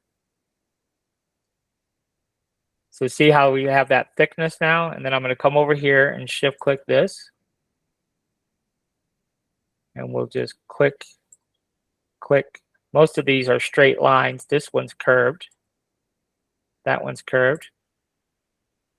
We'll just come all the way around. Oh, this we have to kind of make up. I don't know what's there because the planes are in the way. But, you know, our whole goal when we're trying to create artwork, my goal is always 1 hour. I don't think a customer is going to pay more than an hour for artwork. And so whatever they want, I got to be able to do it in an hour's time. So I got to get good enough to be able to do that. So now I have that, and now I can come in here and that's curved. This was curved. This was curved. I think I'm going to curve that a little bit. This is curved. That I'm going to leave straight. And this little guy was curved. So I'm going to make that a little bit thicker. So let's make it like maybe probably 5 mil. What command were you hitting to drag that without adding a point? I was in. So my node tool. Okay. You hit, yeah, that'll take you into the node tool. So then we have to make this little hook, right? So I'm going to come in here and back to my pen tool. So that's my B key. And we're just going to click here, come up here. We're just, you know, we don't have to follow the artwork exactly. Then we'll hit our node tool and pull that back down. Okay. So now I have this piece. And let's go ahead and give that a different color just so you can see how this thing is all going to layer up on top of one another. What's really interesting is when we actually go into Bamboo and convert it into a model, you're like, oh, okay, I could see how this is all going to come together. So one more thing, we're going to go ahead and come down here again with our pen tool, and we're going to do this little air show badge. And all I'm going to do is just kind of click in the middle of this back to where I started from. Something like that. So what I've done here is I've created a closed shape. And this is important when we go into Bamboo that we have a closed shape. So our node tool to bend that back down. And then now we don't need a stroke in this particular case. Oh, yes, we do. Yes, we do. But we need a thinner stroke than this. So let's back that off to like 3. Yeah, so that's noticeably thinner. So that's good. But I do want this to, yeah, we'll just leave it like it is. All right, So maybe we'll do 2 more pieces just to kind of hit this home. So right here, we're going to just click with our pen tool, and we're going to come over here, and we're holding our control key to make it perfectly horizontal, perfectly vertical, and then just come over here, and we'll stop there. Okay, so now we have that. So now what we're going to do is just duplicate it, mirror it, slide it right on over. Control key to slide perfectly horizontally. Okay, so there you go. So now this is what we're going to do. If we look at it in outline mode, this is what we have.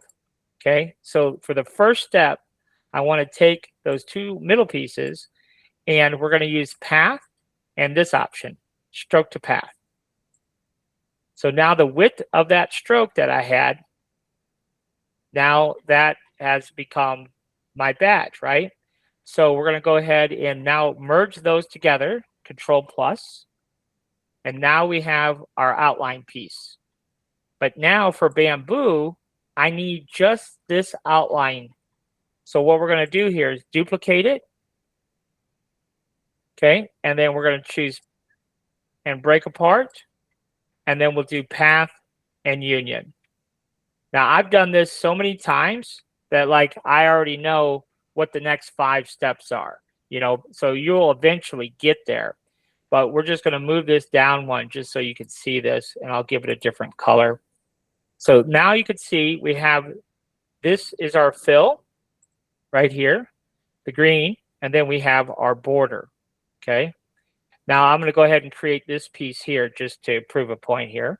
So we're going to come way inside like this, and we're just going to come down, and then here we're going to control click all the way over, and let's go there. Okay, something like that. All right, so now we're going to go ahead and flip this over just like we did. And the only reason I'm doing this is so both the left and the right match. So we'll duplicate it, flip it, control over, and then we can combine those 2. Okay, but right now we have overlap. So let's go like this, and you can see we have overlap. So I could just pull this back, and because I have snapping turned on, I should have snapping turned on. Now I can snap, boom, right to that.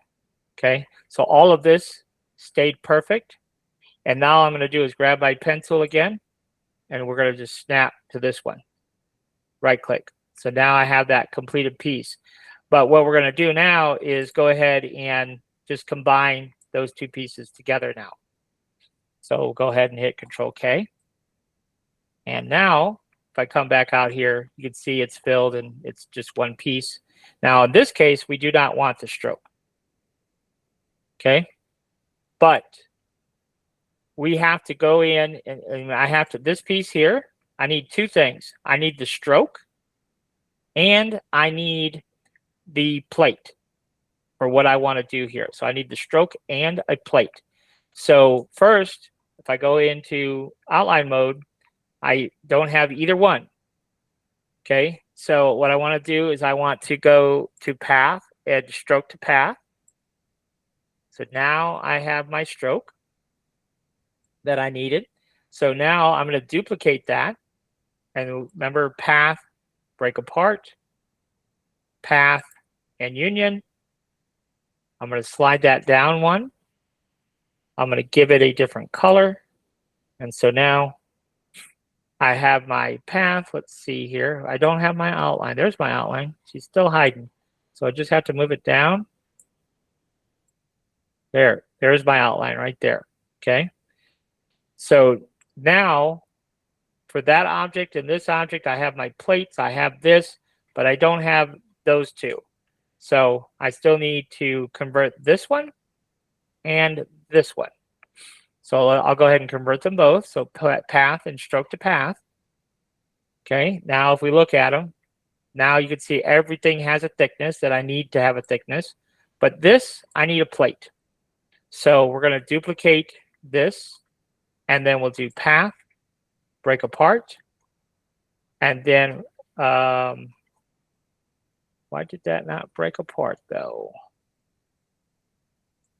Let's look. What do I got here?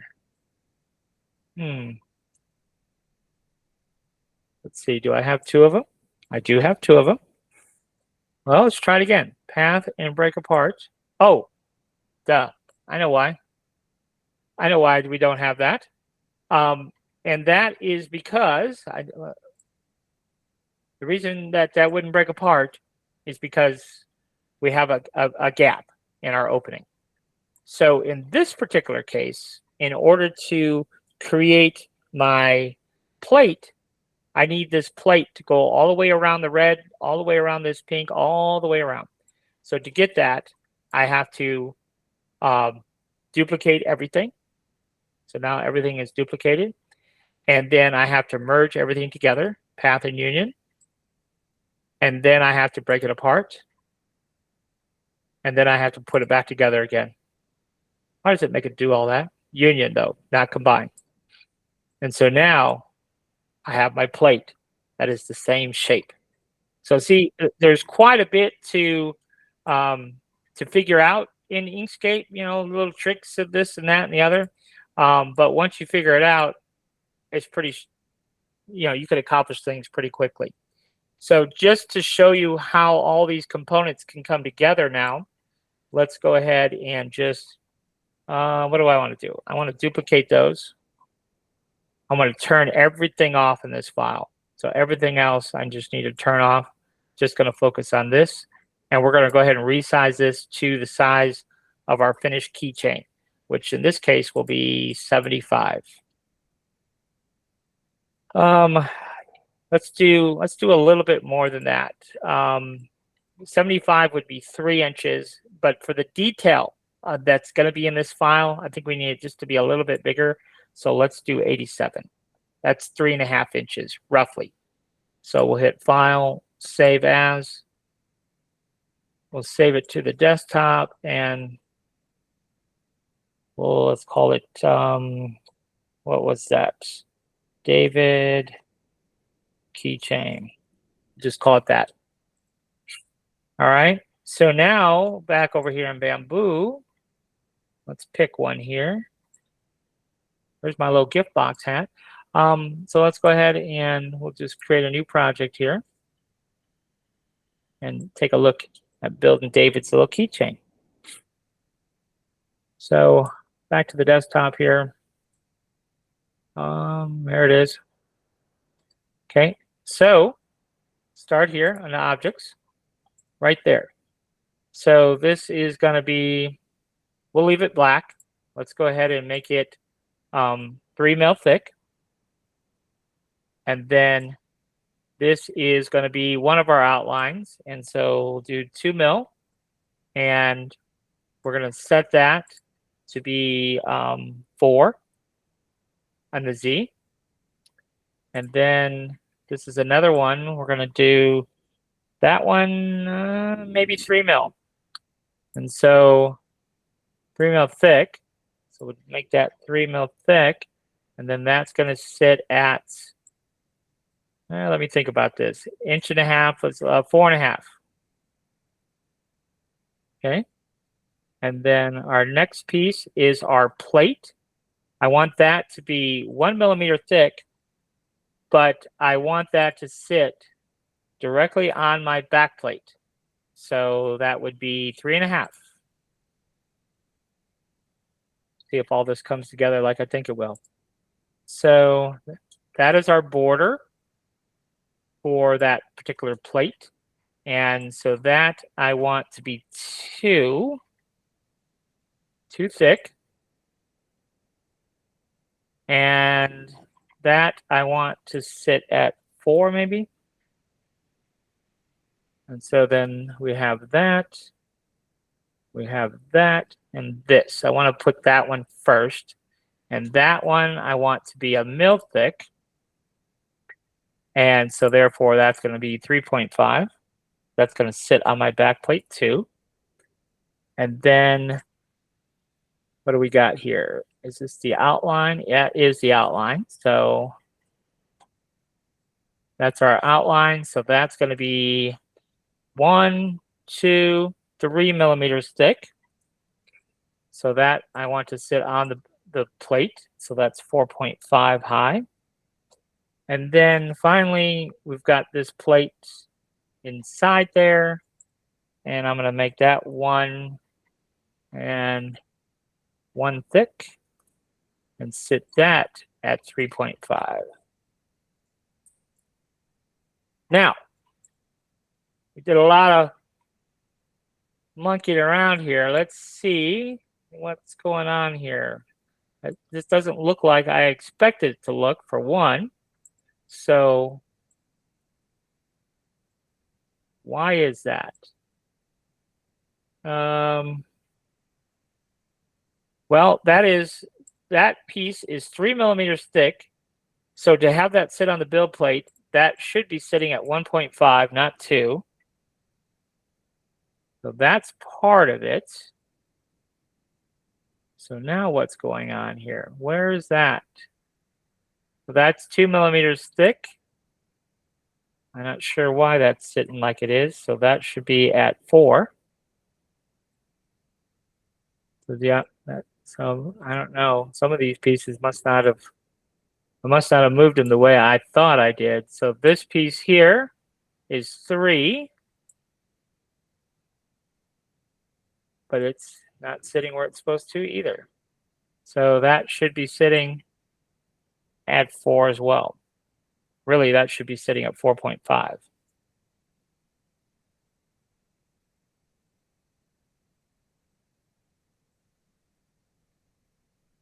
Let's see here. That's our plate. So that should not be 3 thick. That should only be 1 thick. Yep, that is only 1 thick. Okay. This piece, our border, is 3. So that should be sitting at 4.5.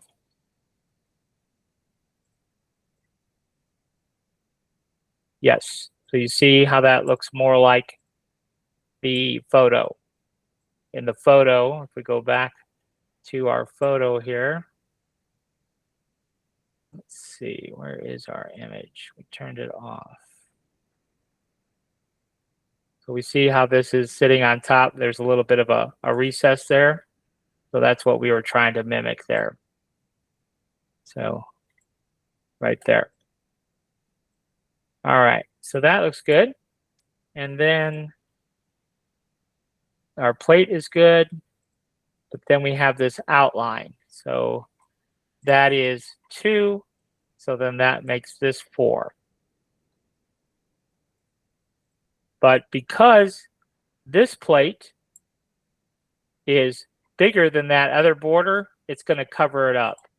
So we need to actually have that outline piece thicker than what it is. So let's make it 2. Let's just try 2.5. So then that needs to be, let's see here. Let's do 4.25. Let's see. So now, yes. So now we have that little recess, and our plate and all that is raised up like that. So that's all good. So that's good. That's good. That is good. Now we have our outline. So we just need to thicken up our outline.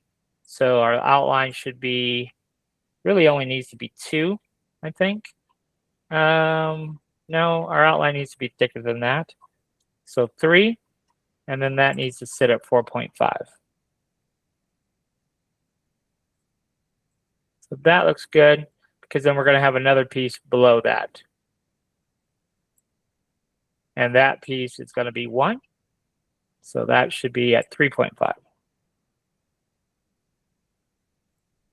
So now I might make some changes here, though, because I don't like how thick this is. This doesn't need to be that thick. So we can back that off to, let's try 2. And set that at 4. Yep, 4. Just to see what that looks like. Yes, that looks better.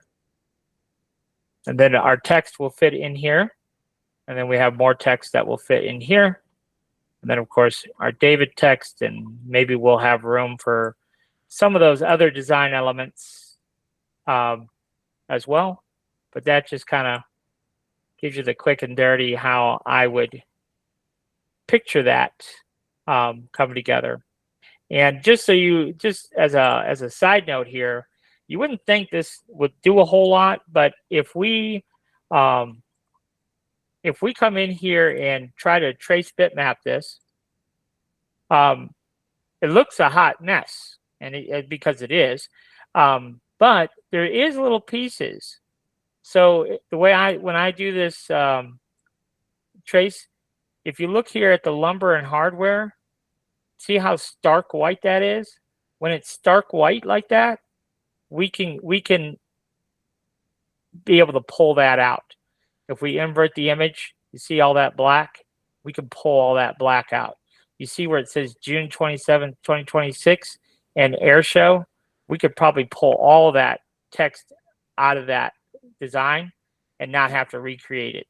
This text here, I don't mind recreating. It's a pretty common font. So we could just recreate that. So certain elements of this we could extract out of this, even though it's a real crappy image to start with, as far as doing a trace bitmap on. And then what my idea is this little tower, that's fairly easy to, we could do that in Inkscape. We could do it in Blender. In both cases, it would be fairly easy to mimic something like that. I was thinking maybe going, you see how this got like a weird jet? I was thinking surely MakerWorld has a fighter jet that we could borrow for that. Maybe this would be pretty easy to redraw if we really had to redraw it manually. The little mountains, we could probably fit that element in there too. And then, of course, this little timber example here, we could definitely do that in Inkscape. This I would eliminate. And then, I don't know, the barn, I was thinking definitely we could do that in Inkscape. We could do that in Blender. Maybe the windsock too, even.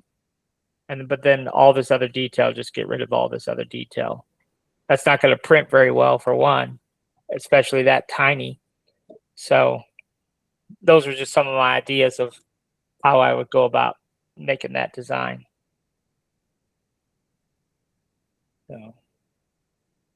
So hopefully I went off the beaten path there, but that's where the object to path comes into play.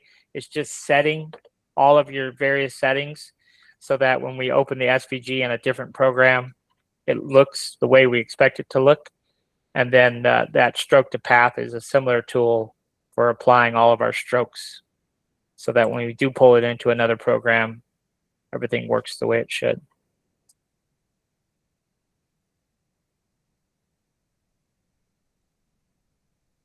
Any other questions? We managed to spend 2 hours. We did good. So again, if you have projects for Monday's class, get them to us. And if you did purchase the CAP gift box, I think I told everybody in the email, but if you post your printed cap on the Facebook group, then I will send you another logo so you can keep getting more and more logos. Just post your printed caps and I'll ask me what logo you want done and I'll do it and send it to you. Well, when you say post it after we print it, you mean? Yeah.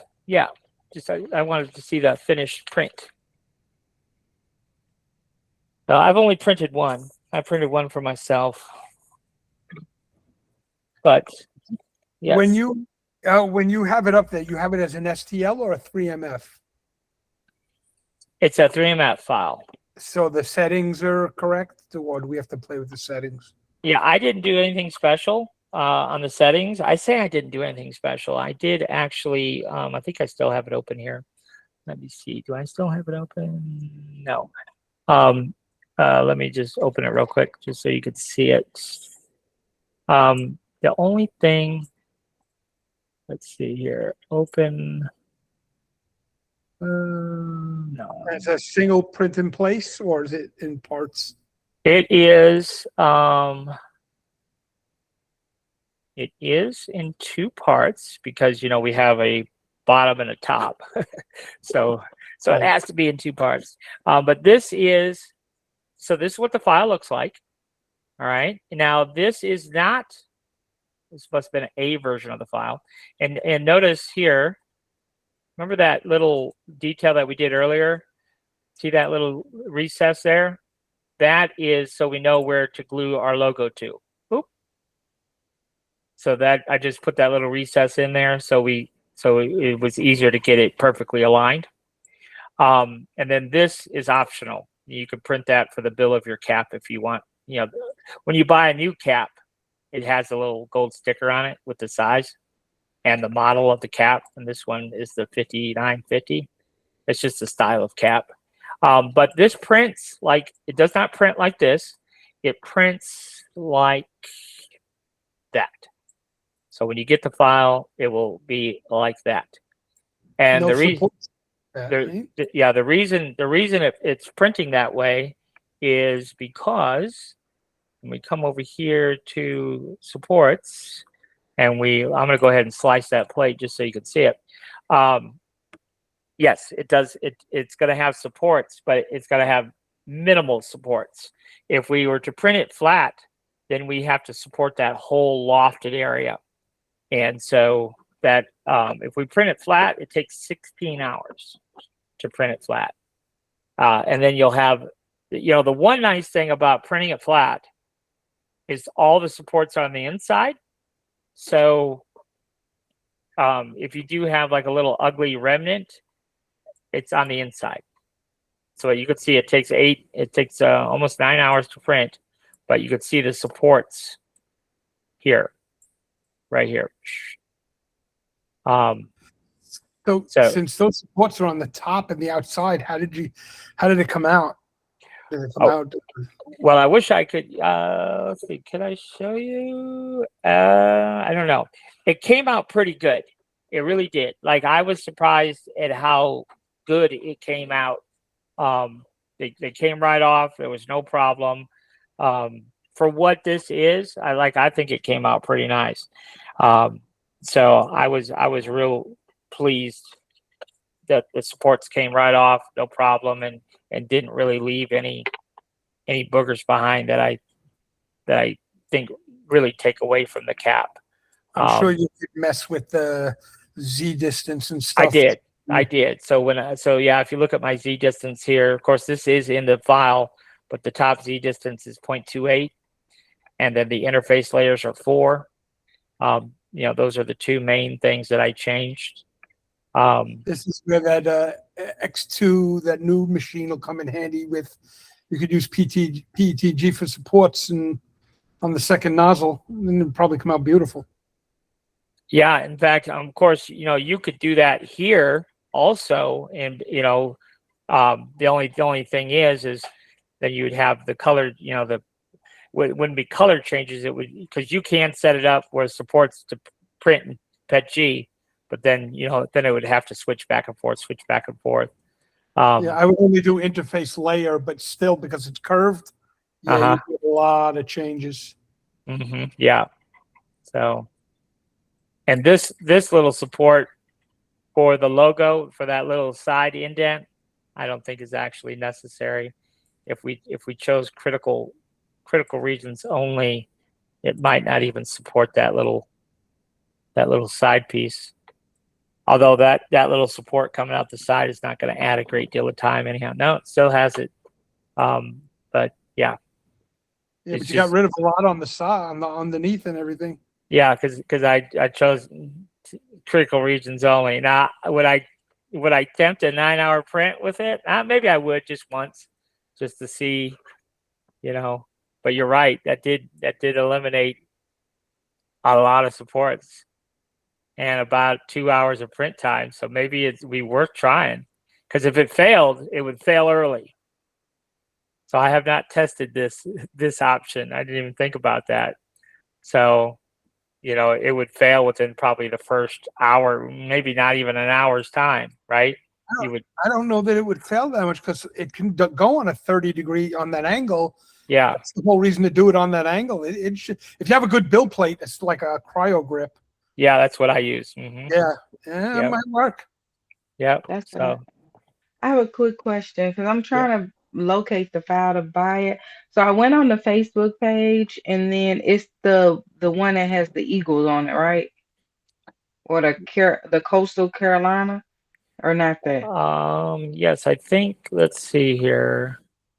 Where is it? Where is that post? So it is probably that one. And then click, yeah. So I went to photos and clicked on this one and then went to view post. And then there is the link for it. And so, Okay. so what you do is you click on that link, it'll take you to the Square site to buy it, right? And then just send me an email because I'm not sure when you check out if there's a little spot to tell me what logo you want. Like if you want Broncos or, whatever logo you want as far as the team logo goes. Because you see it does come with Oh, one. so we get to pick a logo with it. Okay. Yeah. Okay. So you get the box. You get the box. So what I did is gave you the box itself, and then you saw the little logo and this little tab, and then I gave you all the AI images that I created with all the teams that I have so far. There's like 20. Some baseball, basketball, football ones. So I gave you all the AI images if you want to post to your Facebook to sell or whatever. And then, you get one team logo of your choice. And then if you print it and post it to the group, then I will give you another logo. So, Okay. All right, who Can't wants to wait. be the guinea pig and try it with those minimal support? I So will. is that on Patreon or Facebook? This is on Facebook. my Facebook. Yeah. So when okay, so I guess I'm confused because I never really get anything like that on Facebook, like digital stuff. Is Uh-huh. it the same thing like Etsy?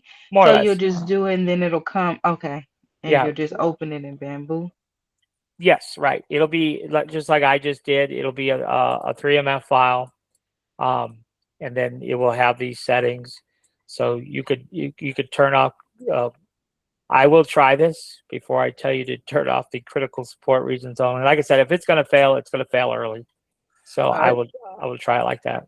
There's another idea. Since it is supposed to be a baseball cap and you're going to have all those supports, you could try fuzzy skin and that'll hide a lot of whatever imperfections those supports would Yeah, give, probably. because it would kind of be And like a fuzzy skin would be like a felt hat. exactly. Yeah. Yeah.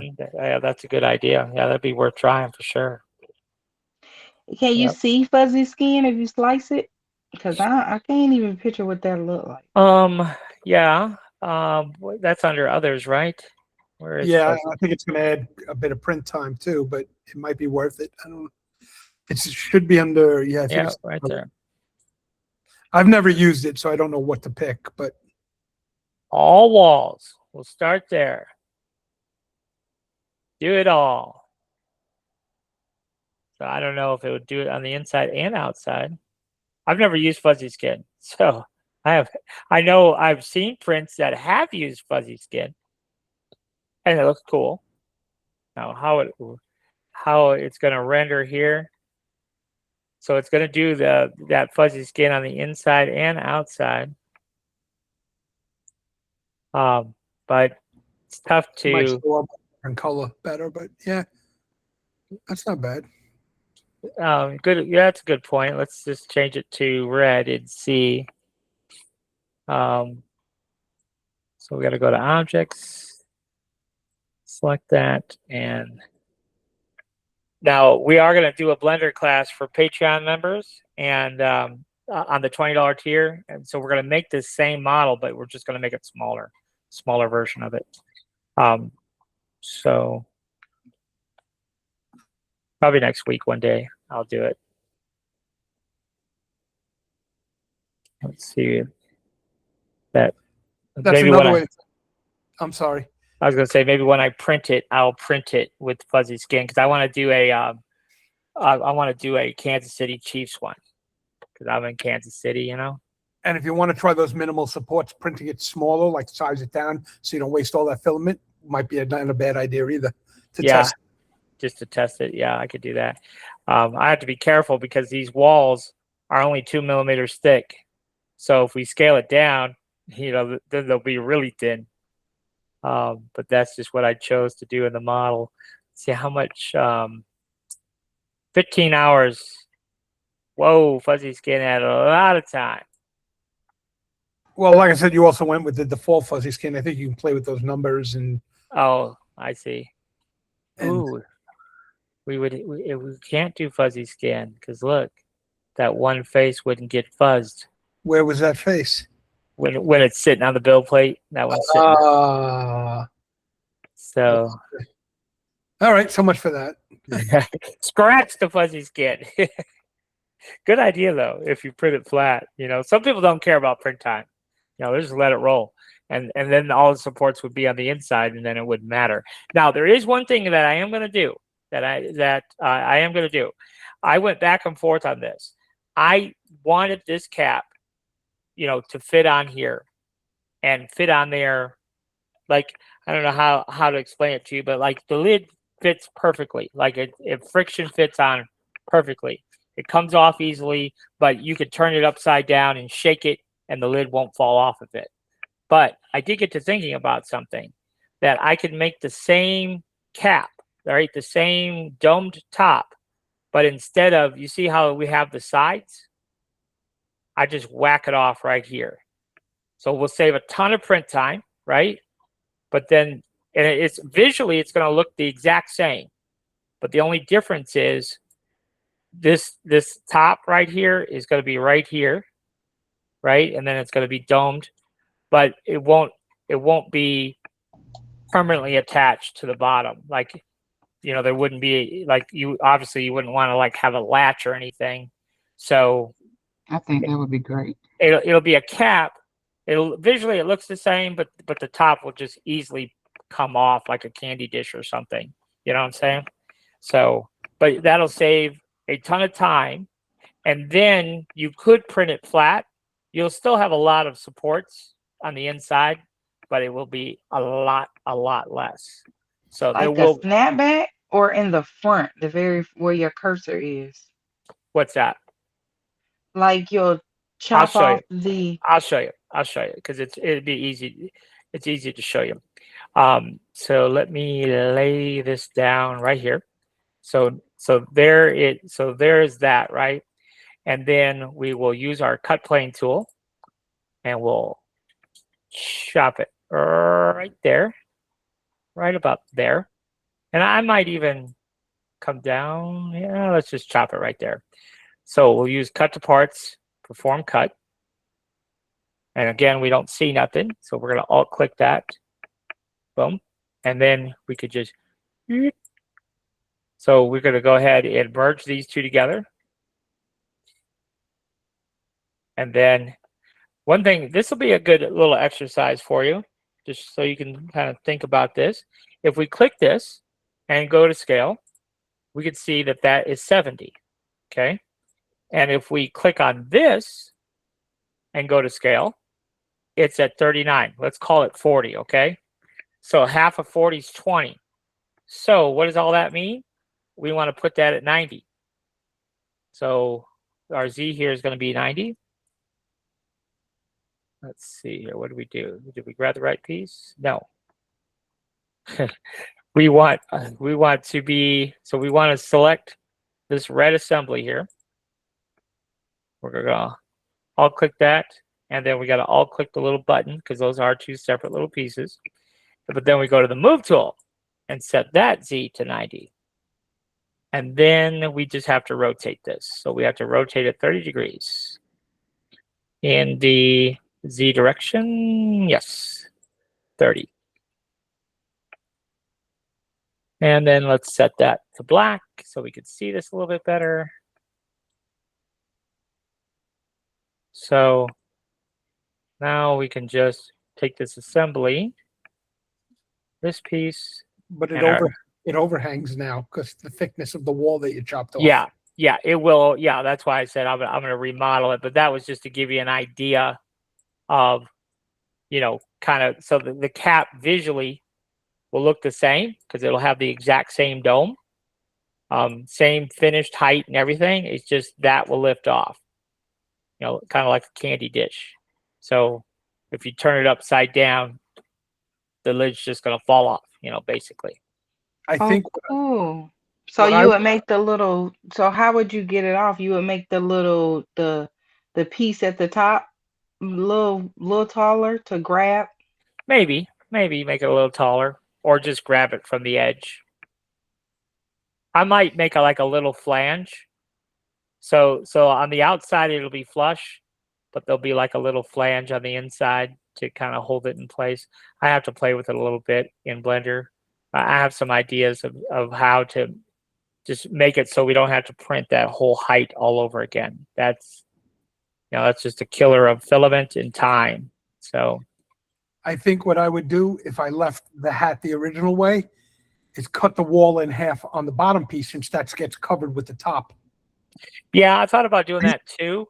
This- The only drawback is when you do pull the top off, then if you want to hold stuff inside, there'd be less wall to keep it like you pull the top and all the guts fall out, depending on what you stuck in there. Yeah, I guess it would depend what you put in, but Yeah. So yeah, you're right though. But yes, for anyone who does have the file, now you have the mad skills. So if you don't want to print this whole height, right? Because of time, this bottom piece takes 5 hours to print. So if you want to just whack it off, just come in here with your cut plane tool here, and you could whack it off right there, and just hit perform cut, and then alt click the top half that you don't want. It's not going to change the cap in any way. See there?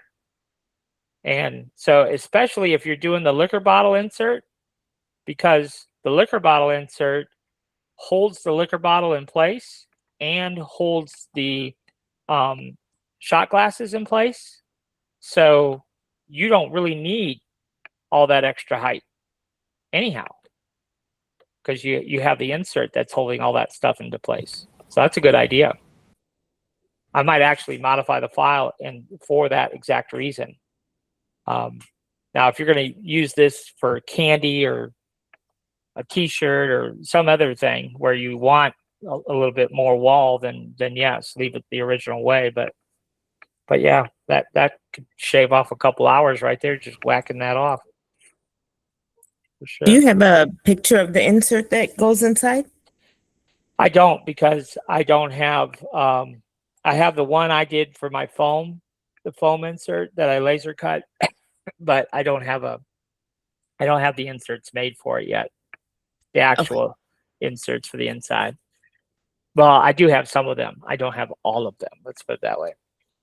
And I was going to release those on Sunday after I got them all finished. Because I have one for Crown Royal and one for Fireball, and I have one that holds 3 different ones. One that holds 4 different ones of the little tiny liquor bottles. So I have different inserts that I created for it.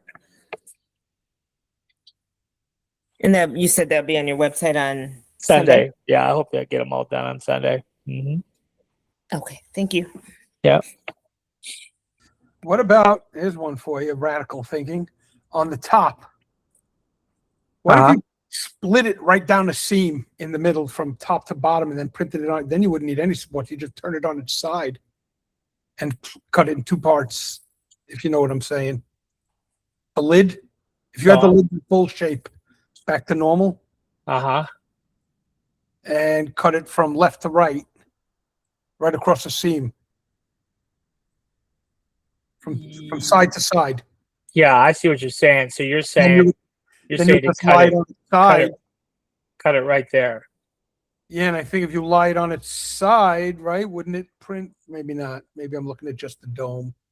If you cut it in half and set it on this face, then it should not need any supports. Right, and then if you're gluing it on a seam, you might not even see it.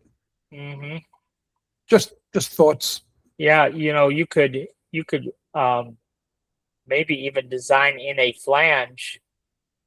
So you could, yeah, on both sides, like on the yeah, I don't know.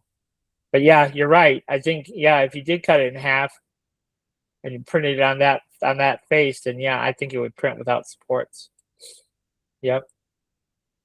Yeah, I think you'd Yeah. have to use a smooth plate so that one side doesn't get a texture. But yeah, there's options to play Yeah. with. Yes, Hmm. still a great design though. Yeah. Yeah. It was a fun learning experience to play around with it in Blender. Yep. And I made that front flat so we could print our logos flat and just stick them on there, instead of the koozies that we have to contour around Well, when we're. the style is to leave it flat.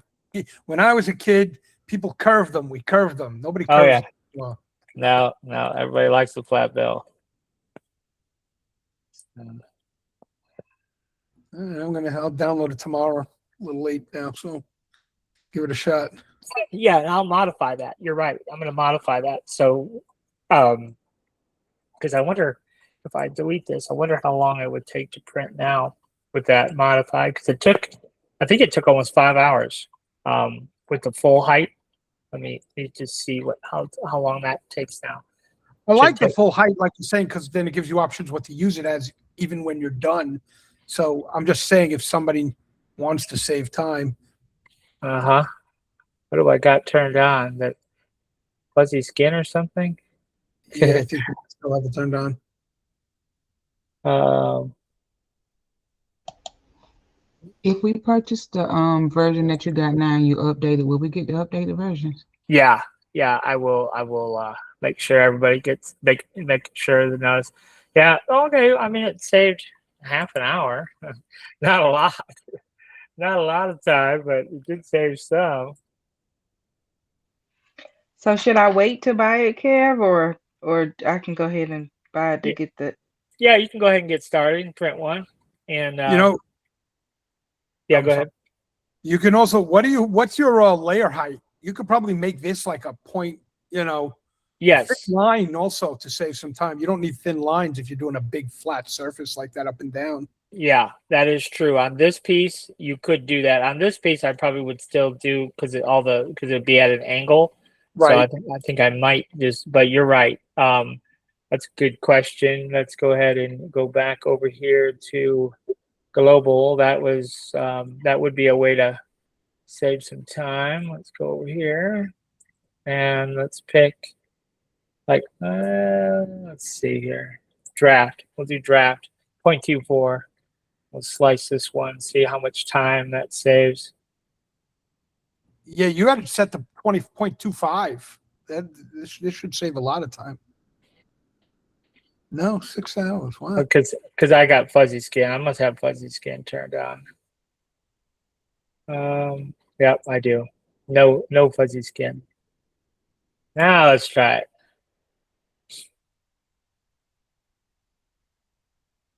So that's 4 hours and 52 minutes. What were you saying? No, that's right. Now, if you had a 0.6 nozzle, also would be better. But Yeah. You I could don't do know. I only have a 0.4. the only negative to that layer height. Well, even that didn't save a whole lot. A No, I 0.28. guess not. No, the only other thing I was thinking of on the layer height issue is would we lose our stitches? Because those are fairly small detail. What's your layer height on per object? Did it change? If you go to object,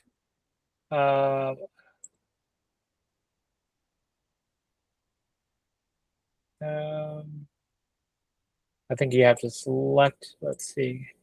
click on assembly. Yeah, there you go. Um, Yeah, you got a layer height of 0.28 still. yeah, because that's what I picked globally. Right. So if you put that to 42, right? I don't think you can though, because yeah. Okay. because of because of your nozzle. Yeah, I think 0.28 is the biggest, the thickest layer you can do. Yep. But you're right. If I had a 0.6 nozzle, I could possibly get it done quicker. But But where there's that high flow comes in, which I don't have either. Wouldn't it look different if you do a 0.6 with the bottom and then a 0.4 or 2 for the top? Well, technically, it's covered by the top. Yeah. And take it off, you're not going to notice. no, you probably wouldn't notice that much because the way it's made is the top completely covers the bottom. So yeah, probably wouldn't really matter too much. Some prints just take a long time, and that's the Yeah, way it- I mean, and this is a full bed print, so it's going to take a minute to print. That's just beauty of 3D printing, I guess. Oh, I have a question. What do you print? Oh, an A1. So that bed print is what, 256? Yeah. Mhm. Okay. So I make all my models at 240. So it gives us a little bit of wiggle room. Yeah. I think actually that hat's right. I was going to say, do you have to angle that hat? But I guess not. What, this one? This I one thought on the you had to rotate it to the corners to give a little extra room, but I guess not. Oh, I don't know. I don't. If you wanted to make it a little bit bigger, this is full size. It's like a full size cap. So no, I don't think you'd. I just thought it would give a little extra room, but I guess not on the sides. No. No.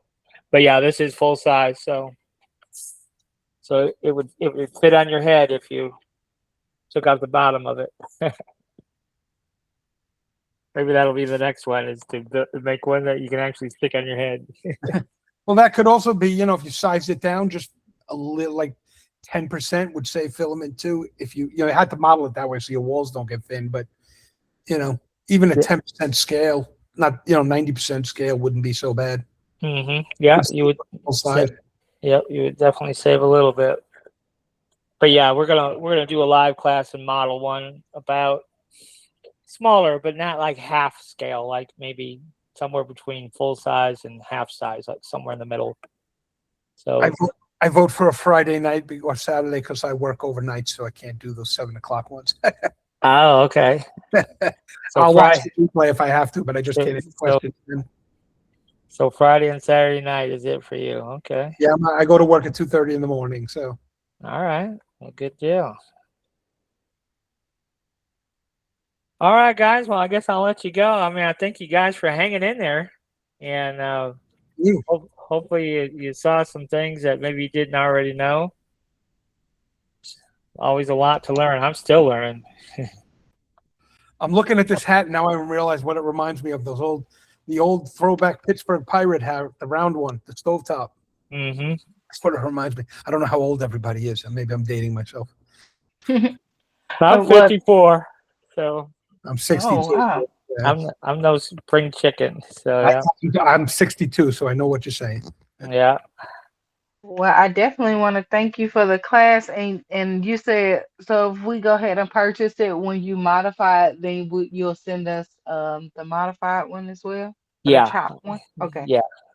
I'll go through and make sure you get the updates, because I know they're going to be. I want you guys to have all of the marketing images for all the teams, and but I don't have all them made yet. So when I get all those made, I know I'm going to be updating those also. So Here's a good question, and I've only been printing a couple of months, so I haven't sold anything. Well, shouldn't say that. I just sold one thing. What would you charge for this if you want to sell them to a customer?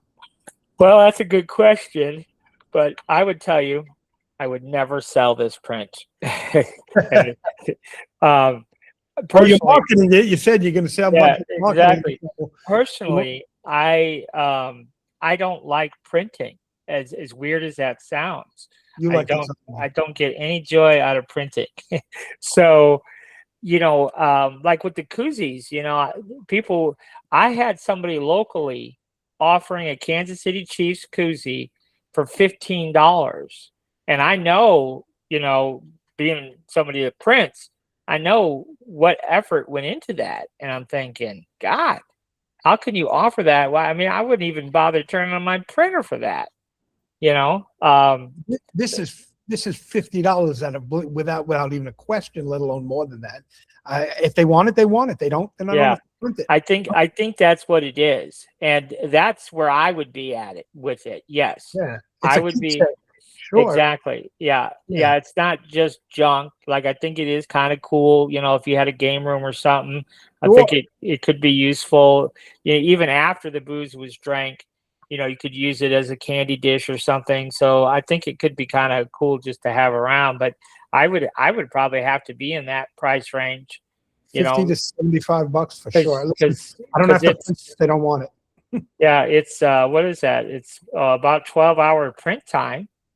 You know, and you know, with me, I just have one A1, so to print all day and get one hat, you know, Right. I'm not gonna get rich, you know, if I'm selling for $30 or something. But What is it? A half a roll of filament for the whole thing, maybe? um, actually, on the filament side, it's actually not too bad because I didn't think it was anyhow. Let's see Yeah, here. that's 140 right there. So, oh yeah, right. And then so in this one, I do remember that the lid was about the same. They were So very close. So it's about a Uh, half a roll of filament. So that's about $10 right there. Is it a half a roll though? Well, 250, right? More than a half. Probably Oh, like 300 grams. Oh no, Oh. 500 grams is a half a roll. Sorry.